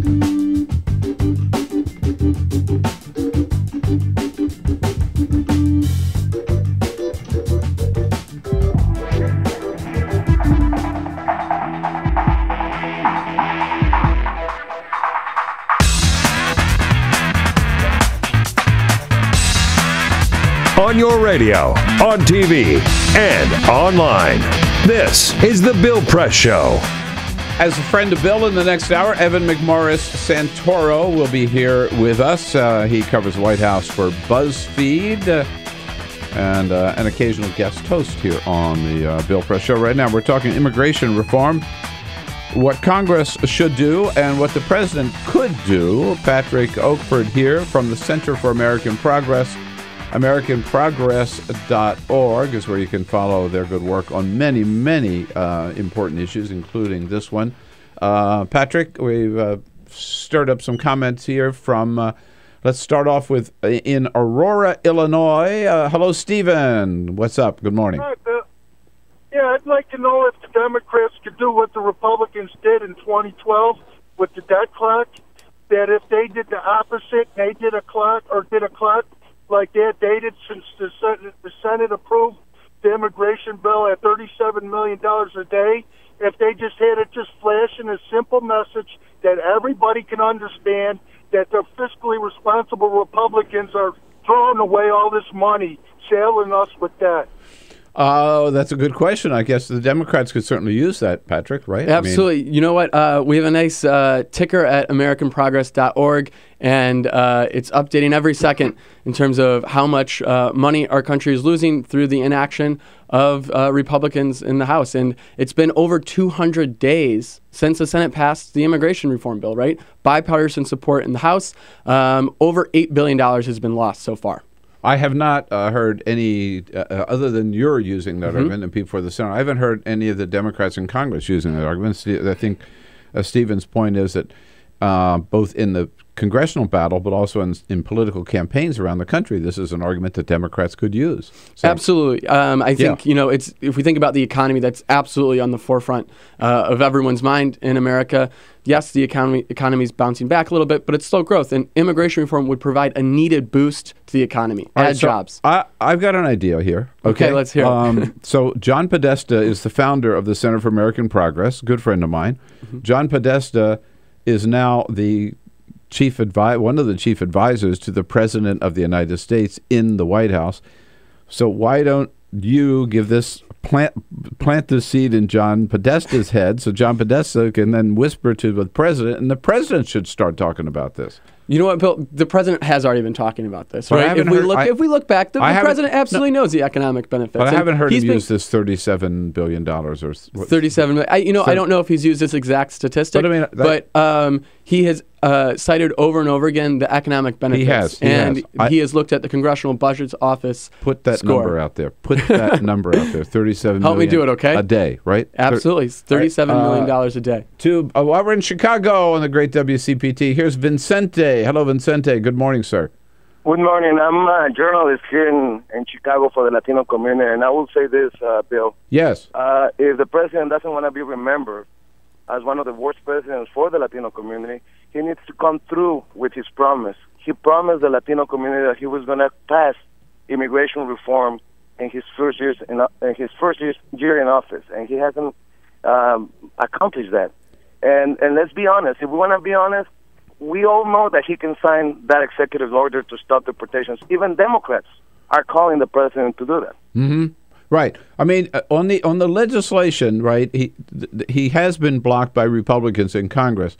But Vincente, you're saying that that the executive order on deportation is really top priority, right? Of course. I mean, we're separating families. I hear a lot of cases here in Chicago where families are torn apart because this guy that went to work never came back. Right. A guy in Aurora, as a matter of fact, was told that he was a coyote, a pollero, a guy. He was not the responsible. He had the same name probably as this guy when he tried to do his legal process. And he was apart from his family 21 months. Hey, Vincente, got to go. Appreciate the call very much, and you illustrate some of the problems here and tell us about them. Patrick, we're just out of time, but good work. Thank you for all you're doing over there. Thanks so much for having me on the show, Bill. All right, see you again soon. Thanks. This is the Bill Press Show.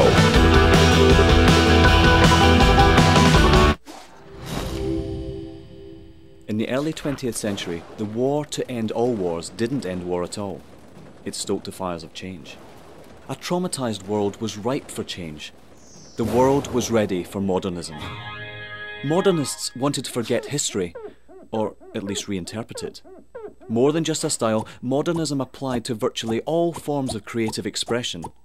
Innovative artists like Picasso, Escher, Dali, they all started looking at their world differently. Other artists tried painting light itself. These were the Impressionists. Surrealists went a bit further. We had entered the age of the isms. Cubism, symbolism, futurism, constructivism. All these new modern ways of looking at the world blew people away. When it came to architecture, modernists were intrigued by emerging technology. Concrete, glass and steel featured heavily in their buildings. Modernists believed that they could design a better society. Ornamental indulgence was considered a frivolous waste of effort. They thought function should always dictate form, and that mankind's intelligence, creativity and capability for radical thinking should be celebrated. Take the Russian inventor Georgy Krutikov. He suggested an idea for a city held aloft by electrical currents. This at a time when there was barely enough wattage to keep the lights on. Not everything they designed was a resounding success. But you could argue modernism was the single most influential movement of the 20th century. From house music to housewares, tables and chairs to graphic design, all have been created by the aesthetics and ideas of modernism.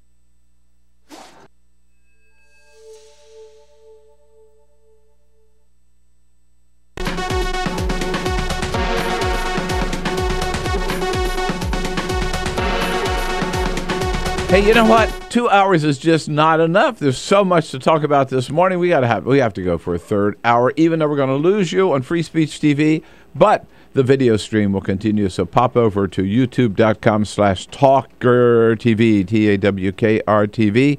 Evan McMorris-Santoro from Buzzfeed will be here in studio with us as a friend of Bill, and Bernie Becker from The Hill, staff writer for The Hill, will be here as well. Continuing our wrap-up of the day's news, hour number 3 coming up.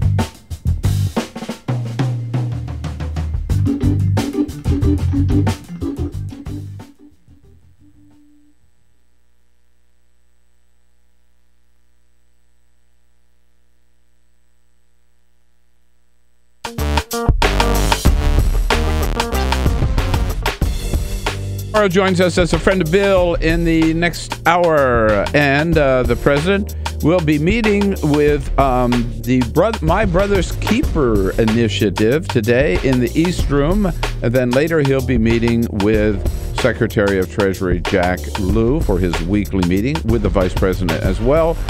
And we White House reporters will be meeting with Jay Carney, our press briefing today at 12:15. Hour number 3 coming up. This is the Bill Press Show. Here's a tip to lower your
broadcasting around the nation, on your radio, on your TV, and online. This is The Bill Press Show. She finally did it, and she did the right thing. Governor Jan Brewer vetoing that anti-gay legislation, that bigotry legislation yesterday in Arizona. And hopefully that'll kill similar measures in other states as well. Good morning, everybody. Great to see you on a Thursday morning, Thursday, February 27, next to last day of this month of February. And we are coming to you live, as always, from Washington, D.C., our nation's capital. With the news of the day, we'll tell you what's going on. That's our job. Your job is to tell us what you think about it all, what you might want to add to the conversation or bitch or complain about. Oh, doesn't matter. Just give us your comments at 866-55-PRESS. And if the phone's too old-fashioned for you, then send us your comments on Twitter at BP Show or Facebook, facebook.com/Bill Press Show. It's one of those days. There's just so much going on. Peter Ogburn's out of town today. I couldn't do it on my own. Needed help and reached out to the lifeline here to Evan McMorris-Santoro from Buzzfeed, covers the White House for Buzzfeed, frequent guest host on the Bill Press Show.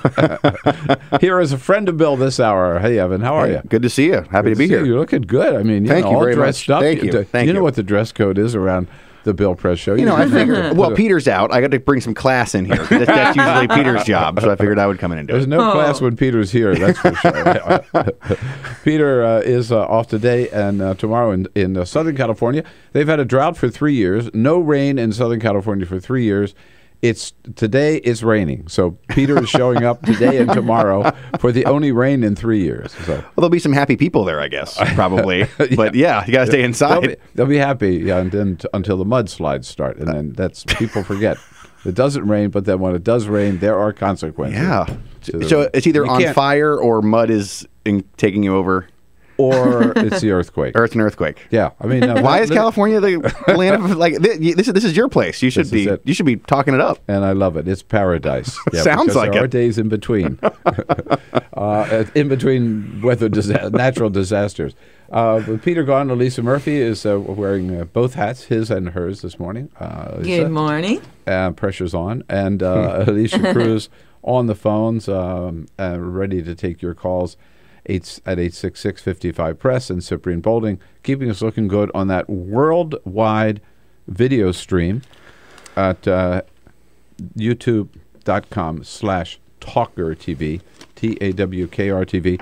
I just was looking in the New York Times, Evan. I saw this morning this fascinating article. I'm not sure I can find it, and I'm not sure where it was, that we have just discovered, like, hundreds of new planets. 700 something, I think. That's 715 or something like that. You saw the same story. A lot of, oh, yeah. Yeah. I mean, I went to space camp. Okay, this stuff is very important to me. Oh, okay. And I think it's pretty amazing. Like I was just blown away by that. 700 and some new planets. I think it's more than they've ever discovered in the past of all the planets added together. And some of them are bigger than the sun. Bigger than the sun. Bigger than Earth. Sure. And some are smaller, right? But that's like all planets. So right? Who knows? Yeah. But when I'm thinking of all these planets out there, our video stream goes everywhere. That's right. Right? That's right. So in outer space, right? That's right. Who knows, man? Who knows? Who knows? The next comments we get, right? If we don't recognize, they're gonna land that saucer. Come out, take me to Bill Press. They're gonna say. We saw him on Talker.net. Yeah, lots going on this morning. By the way, yesterday you and I covered the White House. Our colleagues, of course, good friends, cover the Hill. And John Boehner meets regularly with with reporters in a little give and take, and he is known for being pretty sassy to reporters about, oh, that was a dumb question, or hey, nice tie, you know, or whoa, God, who picked out that shirt with that tie today, or something. So yesterday, one of the reporters gave it back to him a little bit. Jonathan Nicholson is. He's sitting alongside a guy, and they both have very loud shirts on, right? And Boehner can't resist a comment about how loud the shirt is. Here's how that exchange went. Good thing you're not sitting next to him with that red shirt on. Nice tan, sir. Nice tan, sir. Hey, I can dish it out and I can take it. Boehner laughed longer. Yeah, the reporter said, I like that. Jonathan Nicholson. I don't know him, but what he said about the nice shirt. tan. Said, nice tan, sir. Pretty good. Oh, pretty good. Good. That was a very quick comeback. And you got to say, Boehner seemed to he seemed to roll with it. He did. Right? You know, Boehner. Actually, speaking of loud ties, he was just at the White House this week. That green tie. That was a loud tie. That was a super bright tie. You don't see that kind of tie around except for like St. Patrick's Day around here. Usually. Yeah, I had the exact same thought. Right. When I saw that, and I thought, wait a minute, it's not St. Patrick's Day. Maybe he was, woke up in the morning, sort of fumbled around in his tie drawer, sort of grabbed the first one to get his hands on.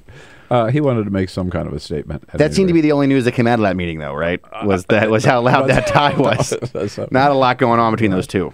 All right, Evan McMorris-Santoro here as a friend of Bill for the entire hour. We will be joined at the half. So we cover that end of Pennsylvania Avenue, the White House. We'll be joined at the half by Bernie Becker, who covers this end, the Congress, for The Hill newspaper. Let's start, Evan, with something that's been a subject of the questions have been raised for the last week at every briefing.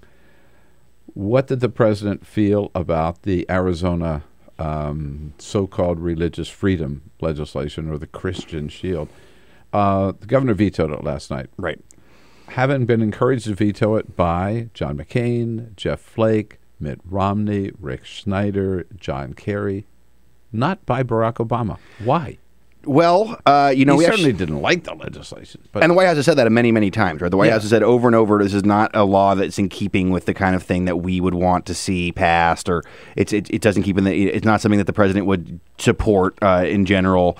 Actually, yesterday, John Kerry did an interview with Andrea Mitchell, the Secretary of State, and he went a little bit farther than Obama had, sort of saying this is a bad idea. He did. We should not have this law. He almost said veto it. Yeah. And when I mentioned that to the White House, that Kerry gone a little bit farther, the White House sort of bristled at that. Actually, they sort of said like, "Hey, we've been pretty strong on this law. We've been pretty consistent on our opposition to it." Partially, I think this is an issue of maybe you don't want the president to come around telling states what they should be doing necessarily. And on the other hand, too, I think nothing solidifies Republicans more than Obama's support or opposition for something, right? So it could have been. Yeah, but those I've heard that. I've heard that from the White House, right? Sure. And I've heard reasoning, right, to explain the White House decision. I just think it was a lack of leadership and a lack of guts. I mean, there's one issue in which the president's been very good. He's the first one to recognize same-sex marriage. He's the first one. So I'm to get rid of. He got rid of Don't Ask, Don't Tell. I'll give him all kinds of props on his support for the LGBT community. Mm-hmm. This was one case that would have cost him nothing to just say, "Yeah, she ought to veto the bill."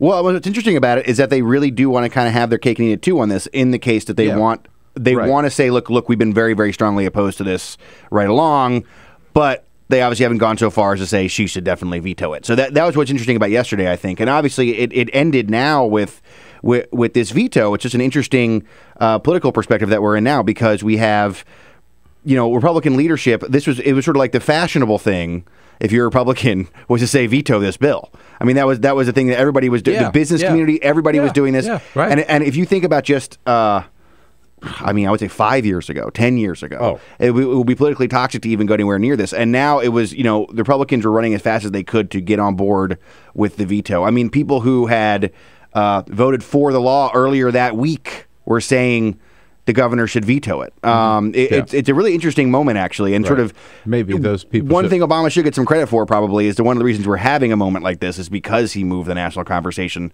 so much as he did on LGBT rights. He did. I just think he missed the boat on this one. By the way, some of those people, those state senators who voted for it, maybe they should have read the bill before they voted for it. I mean, the idea that they changed their mind afterwards. I mean, give me a. Well, I think the answer is every state should have the Super Bowl.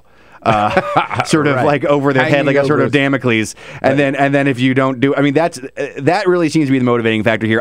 I'm not sure that we've seen a shift in the Republican Party anywhere near towards the direction of where Democrats are on LGBT rights or expanding LGBT rights or any of that stuff. I think that losing the Super Bowl is something that nobody wants that on their plate, right? Right, exactly. So maybe they did it for the wrong reasons, but they made the right decision out there. She did, eventually. President Obama in St. Paul, Minnesota yesterday, calling on Congress to do something about the transportation infrastructure in this country, roads and highways and bridges and tunnels and rail systems, really falling apart. And so he's calling for a $300 billion investment. Going to happen? I mean, probably not. Basically nothing is going to happen for the rest of the year. It seems like. But what's fascinating about this should happen. Yeah, if you remember, Minnesota was the sort of this was supposed to be the canary in the coal mine on this, right? They're the place that had that horrible bridge collapse just a few years ago that was supposed to wake up everybody to the sort of needs of all of our infrastructure problems across this country. I mean, you have everybody talking about how bad it is, sort of embarrassing, how embarrassing it can be. Biden, was out there talking about LaGuardia Airport being like a third world country, and all these issues that have been going on. And this is one of those areas where you want to talk about the lack of any sort of bipartisanship or any sort of ability to do anything in Washington right now.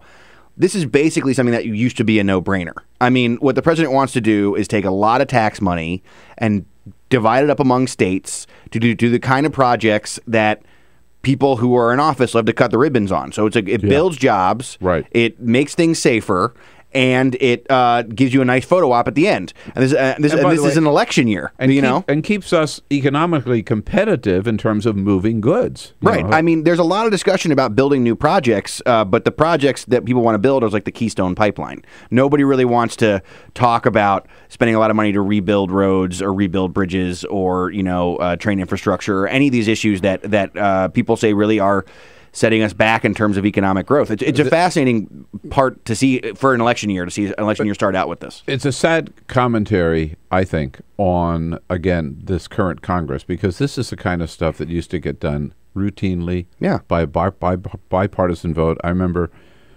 former now Secretary of Defense Ray LaHood, former Republican congressman from Illinois, great guy, used to say, I've never seen a Democratic road or a Republican road. I've just seen a road with potholes that needed fixing. And so they always used to do it. But now this, too, has become a political football. And it's not as though the political upsides are not known. I mean, if you go back to remembering the stimulus era days, the stimulus package, the shovel-ready projects days, a lot of projects came out. And Republicans who voted against the stimulus bill would go to the project ribbon cuttings and would stand there and do the kind of things that you're used to seeing politicians do around infrastructure projects. It was something that we reported on back in 2009 quite often. People sort of saying, like, you voted against this project, but here you are taking credit for it happening and trying to pull some money into your district and pull some money into your state. And now it's completely untenable idea to spend any money like this. It's just something you can't do. But then yet again, you also want the credit for it happening when it does happen, right? Evan has also been reporting on a very interesting case down in Georgia where a judicial pick by the president has stirred up a lot of concern and a lot of opposition from his liberal progressive base. Not from Republicans in this case. I don't know if anybody else has been reporting on this. But we're going to take a quick break. Tell us about when we come back. Evan McMorris-Santoro, Buzzfeed, buzzfeed.com, here as a friend of Bill, and you are always welcome to the table. I mean, Peter's not here. You can take his place today. 866-55-PRESS. This is the Bill Press Show.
This is the Bill Press Show.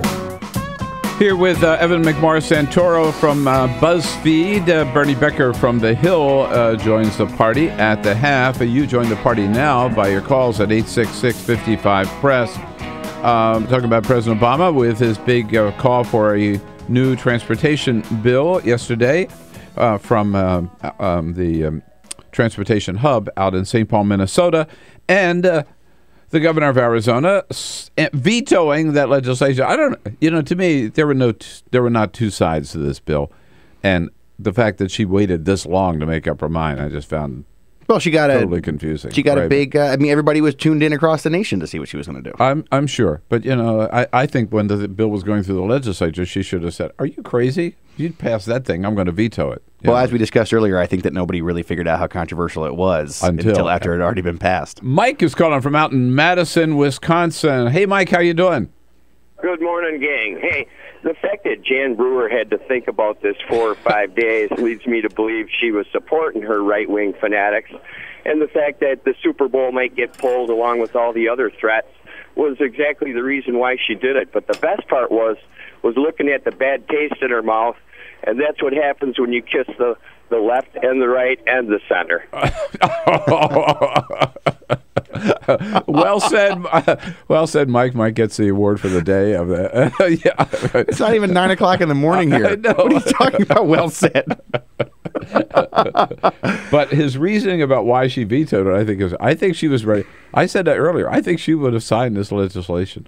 She was ready to sign it. She signed that crazy immigration bill. I think the whole thing was Super Bowl headlong towards being signed. Everybody was on board with it. I mean, look, her statement. The NFL. That's right. Or Marriott, the hotels, Apple Computer.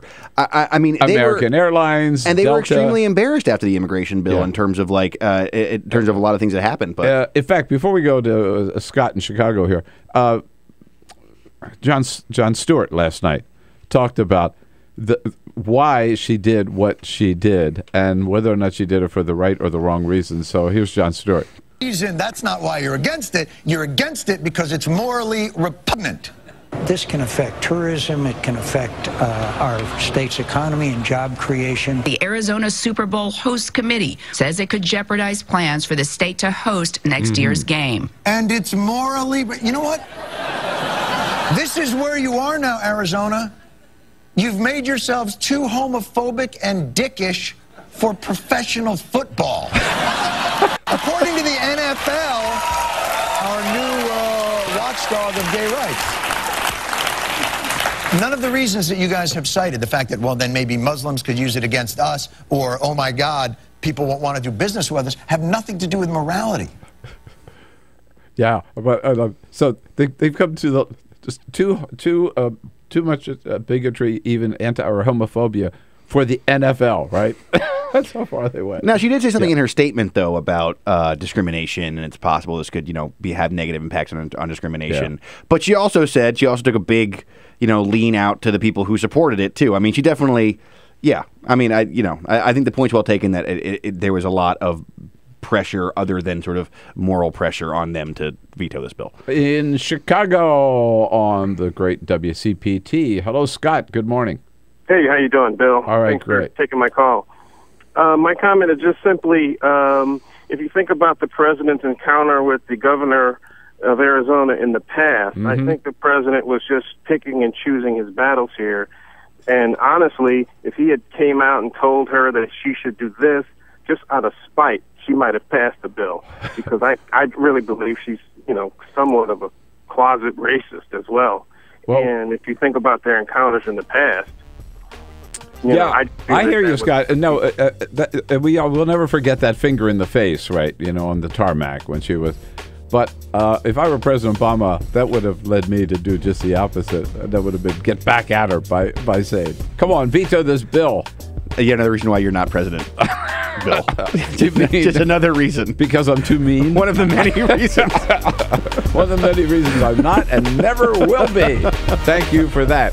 Bernie Becker from The Hill joins us next. This is the Bill Press Show.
Connect with The Bill Press Show on Twitter. Follow us at BP Show and tweet using the hashtag WatchingBP. This is The Bill Press Show. Here we go, 33 minutes after the hour. Wrapping up our Thursday edition of the Bill Press Show. Evan McMorris-Santoro from Buzzfeed, Buzzfeed.com, here as a friend of Bill this entire hour. We've been talking about the west end of Pennsylvania Avenue. That's right. The White House. Now we're going to shift here to the east end of Pennsylvania Avenue, just down the street from our studio, and the Congress to see what, if anything, is going on there. Bernie Becker joins us, staff reporter for The Hill, the great newspaper, The Hill. Made all the greater by the fact that I write a column for The Hill every Tuesday. Hi, Bernie, colleague. Hey, thanks for having me. How are you? Nice Good. to see you. Good, nice to see you too. So the big news yesterday from The Hill seemed to be that Dave Camp, chairman of the Ways and Means Committee, Republican, of course, came out with a really pretty broad, wide-sweeping proposal for tax reform that would get rid of a lot of sacred cows, correct? Definitely. Tell us about it.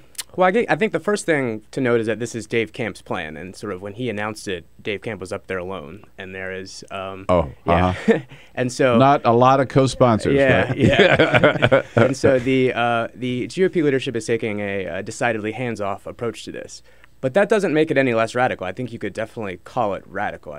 This basically touches every corner of American life. There are things people thought could never be touched before, like the home interest deduction, which is it's not eliminated, but it's pared back pretty decisively. And there's some that's always been the third rail of American politics, right? I mean, And not to get too deep into this, but when they did this back in 1986, Ronald Reagan took that off the table basically immediately.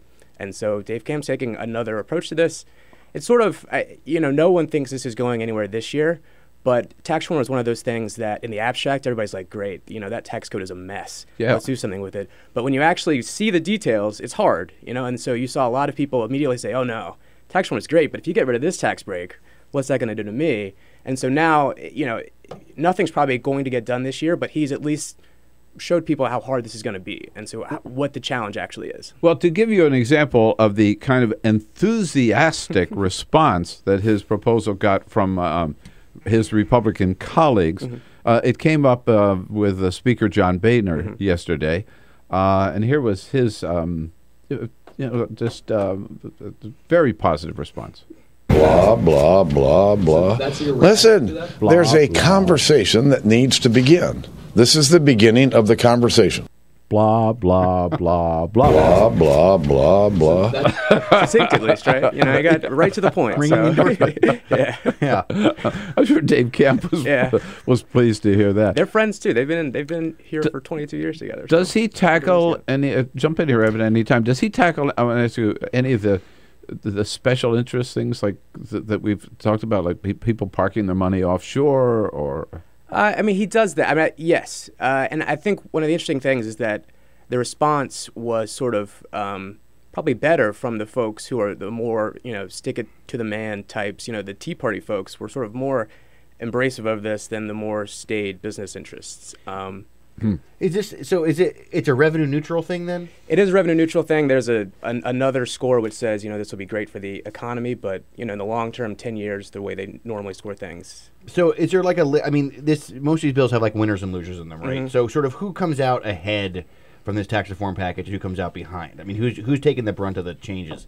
So the folks, probably the folks who are the least happy are the banks. There is a sort of there is a large a tax on large banks. So and this is sort of all goes back to the 2008 situation. But they're the least happy. The oil and gas industry is not pleased. The small business advocates who are that's Republican central right there are not hugely enthused. I mean, there are some folks, sort of the larger business groups, the Chamber, the Business Roundtable are, modestly optimistic. The retailers who sort of don't have as many tax breaks and aren't offshore. Like, I mean, if you're in Walmart in Arkansas, you're going to be selling to people in Arkansas. So there's no real offshore stuff there.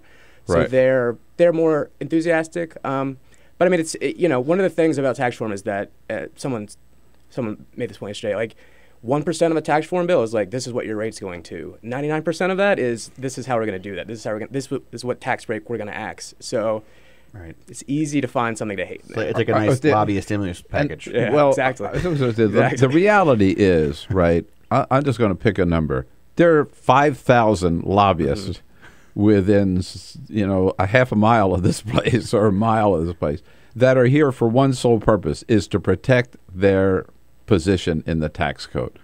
So maybe one thing, and Kemp has worked on this for years. Yeah. And let's say, and I haven't read the bill, the proposal, that he's identified all the right reforms in the tax code. But behind every one of those proposed reforms is some business with a core of lobbyists who are going to fight to protect it. Yeah, I mean, what I find fascinating about this is that this is the kind of thing where you have. This is the exact thing people send people to Congress to do, right? This is a big idea from his part. Obama also wants to do tax reform. Yep. And if you had any kind of functioning system right now, you could have people sit down and have a long discussion and figure out what they want to do and figure out how they could sort of link things together and like come out with a big package, and then the lobbyists would come in and change it. I mean, you have a big, long discussion about tax reform and maybe come out with some kind of tax reform bill. But, listen to the speaker.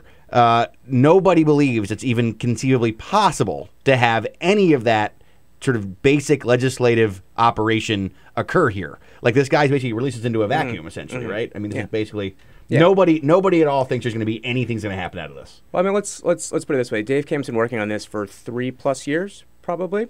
And so this was the easy part, right? The easy part is like, tax reform's great. And so getting to the first bill, people were lobbying, sure, but now you see where he's going. Right. Now there's the roadmap. And so it just gets harder from here. And it took 3 years to get here. Yeah. So, all right. So I have an idea. How about if we take a different approach? How about if we just beat up on the tax collection agency, like the IRS? How many hearings? There was another one yesterday, right? Yeah. There are too many to count at times. I think it's fair to say. Yeah. Was Lois Lerner back on the stand yesterday? She is. She's been requested. Not, I guess requested. She's under subpoena. So she will be there next week. Going back to House Oversight, where yet another hearing next week. Yes. Oh, yeah. There's always. So she's coming back next week. Her lawyer has said that she will continue to invoke the Fifth Amendment. She sort of famously made this opening statement last year, which she said she did nothing wrong, and Republicans said that amounted to a waiving of the Fifth Amendment rights. So we're still sort of in the same place there. They say that she waived it and she has to come back and answer questions. Her lawyer says, no, she didn't. She's going to come back and do the same thing. And so we'll see what sort of... Is the issue still the question about whether or not the IRS was unfairly and solely targeting conservative groups on their political status? I think... Politically exempt status? I mean, I'm not sure if it's solely. Or tax exempt status. I think it's... There's still some question on the GOP side. They would certainly say that groups on the right were treated more shabbily, more harshly. But this is still, it's still 3 years later or whatever that they're trying to prove, correct? Yeah. Are they still trying to draw a line to the White House on this, or have they abandoned that? I think you don't hear that quite as. I mean, in the weeks right after, I mean, it was sort of a dog whistle, but they're sort of backing away from that now. What they're saying is that we don't know. So how can we stop this investigation now, when we don't know how far it goes? which, I think we're 10 months into this now. So you would think if there had been a smoking gun, we would have seen it by now. But you don't know I'd for have sure. to ask the same question about Benghazi. Is there any control there that at some point somebody would say, call up ISA and say, all right, you've made your point. Enough's enough. You just can't keep having hearings on the same damn thing over and over and over and over. No? I mean, Benghazi and IRS and repealing Obamacare. Well, less that now, but yeah. Less of that. They've sort of moved off that now because they know it's not going to happen. But the other two, ISA keeps holding hearings on both. I'm sure there'll be another Benghazi hearing next week. I mean, I wouldn't, I think they firmly believe that bad things happen to Republicans and Americans. But do they think they're getting anywhere with these hearings? Define getting anywhere, right? I mean, that's... they probably please their base, and they get a lot of coverage on Fox News. But beyond that, I mean, you hear what I'm saying, Evan? What are they really accomplishing? I mean, look, I think there's no legislation coming out of it. We're in election year politics all around. I mean, I think that, the point we'll take in that they're doing these investigations because they believe there's something to investigate. I genuinely believe that's true. But it doesn't hurt to have high-profile investigations into base rallying things at the outset of an election year, right? I mean, that's got to play some part. I mean, especially with the IRS, that had sort of faded away a bit. It's come back pretty strong in the last several weeks. I mean, if you at its purest, right? I mean, it's a midterm election year, which is a smaller turnout. In 2010, the last time we had this, Republicans took power because of how strong their grassroots Tea Party groups were. There's no reason to sort of suggest to those folks that we're not on your side now. Well, I mean, you've been covering this IRS thing. Oh, sorry. We'll take a quick break here, but I just have to say, I disagree with you and maybe both of you. I don't think Darrell Issa believes there's anything wrong done. I think Darrell Issa just sees this solely and purely as a good political issue and a good way to rally the troops. I think that's his sole motivation, to rally the troops in this midterm election year. So, whatever the motivation, the hearings will continue. We know that. We'll come back with Evan McMorris-Santoro and Bernie Becker here on what's happening at the Hill and at the White House, or what's not happening on the Bill Press Show. Join the conversation at 866-55-PRESS. This is the Bill Press Show.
On your radio, on TV, and online. This is The Bill Press Show. From the Hill, Bernie Becker, staff reporter from Buzzfeed, Evan McMorris-Santoro, Buzzfeed.com and thehill.com. In the headlines today, just breaking about an hour ago, the First Lady at the White House today is unveiling some new requirements for labeling. So we're going to, the FDA will be publishing some whole new requirements for how people, what labels they put on food products, nutrition labels. Yeah. Evan? Well, it's a big part of Michelle Obama's agenda right along, has been trying to get people to eat less and lose weight and get out there and exercise. Or eat better, right? Eat better. Healthier. Yeah, I think eat healthier, sure. Yeah. Eat healthier. But in this case, some of the big standouts from these new labels that are going to come out today, the proposal for new labels, are they're going to increase the serving size, which hasn't been increased since 1994. So it'll be on the package, it'll say, serving size 2, it'll now be 1 or something. And then also the idea that they're going to give you the label for if you eat the whole bag. They're going to give you, like some of these things, you open a bag of chips up, it'll say, serving size, 120 calories. Oh, that's not bad. And that's like 5 chips. And nobody eats 5. Nobody ever eats all the chips. Oh. So now the bag will say, look, you're going to eat all the chips. We know you're going to eat all the chips, and this is how bad it is if you eat all the chips. Uh-huh. So these are the kind of changes that are being made. It seems like it's something that Michelle Obama has been into it for quite a long time. It's going to be, I think, probably a fight. It's probably going to be controversial. The food companies never like this. Every time this is done, there's a big battle about it. But it's part of this sort of it's part of this agenda the White House has set for this year. Does this require legislation, Bernie? Not that I know of. But I mean, there's. I think this is FDA, isn't it?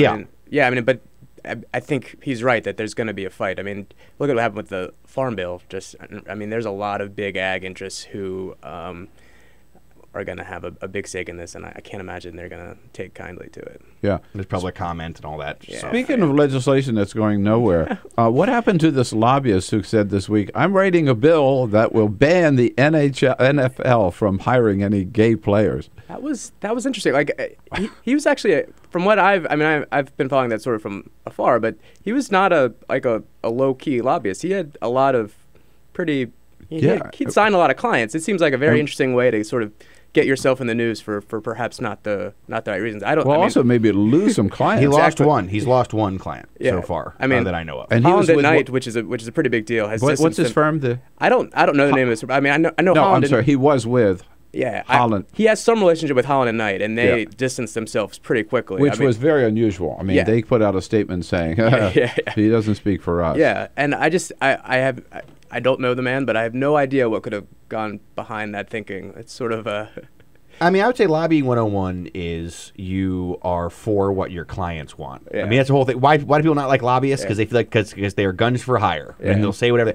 So one of the worst things you can do as a lobbyist, I think, is take some sort of stand on your own that your clients may not want. Yeah. Like if he's representing the NFL or something, that would be one thing. But now he's saying, hey, look, I'm the lobbyist who doesn't think that gay people should be allowed equal access to facilities in the NFL.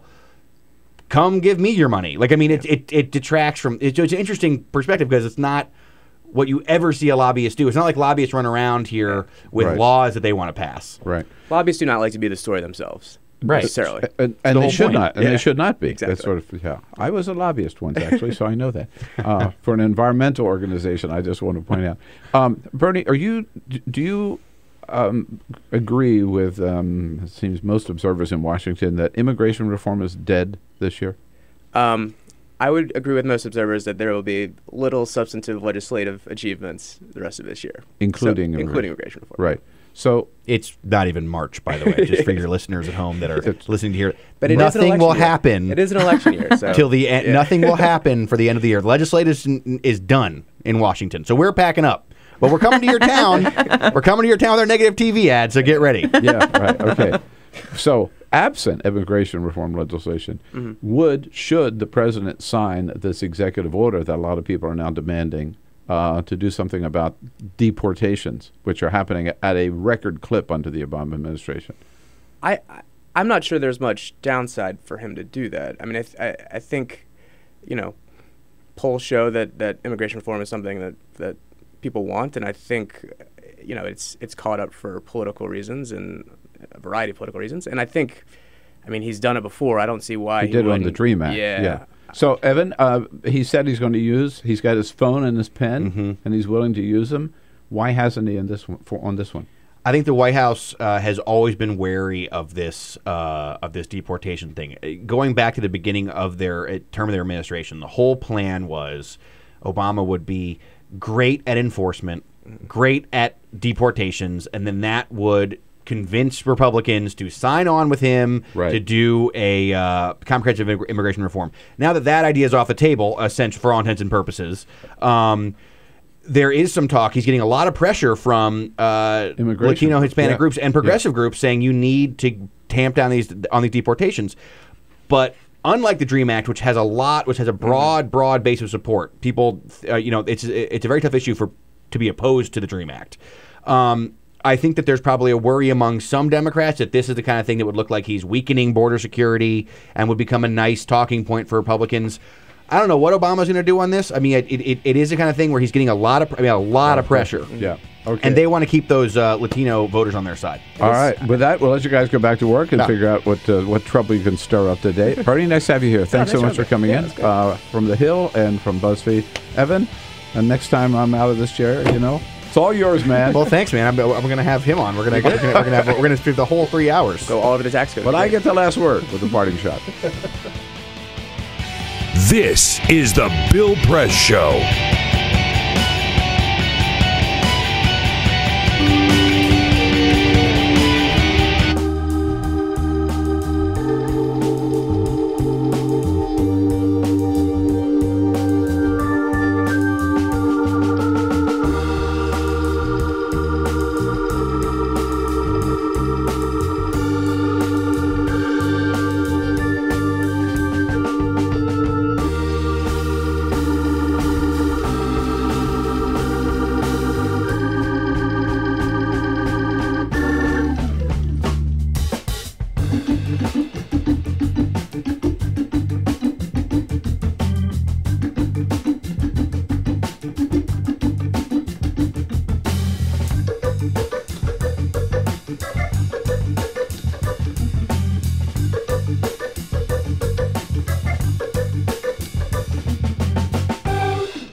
The Parting Shot with Bill Press.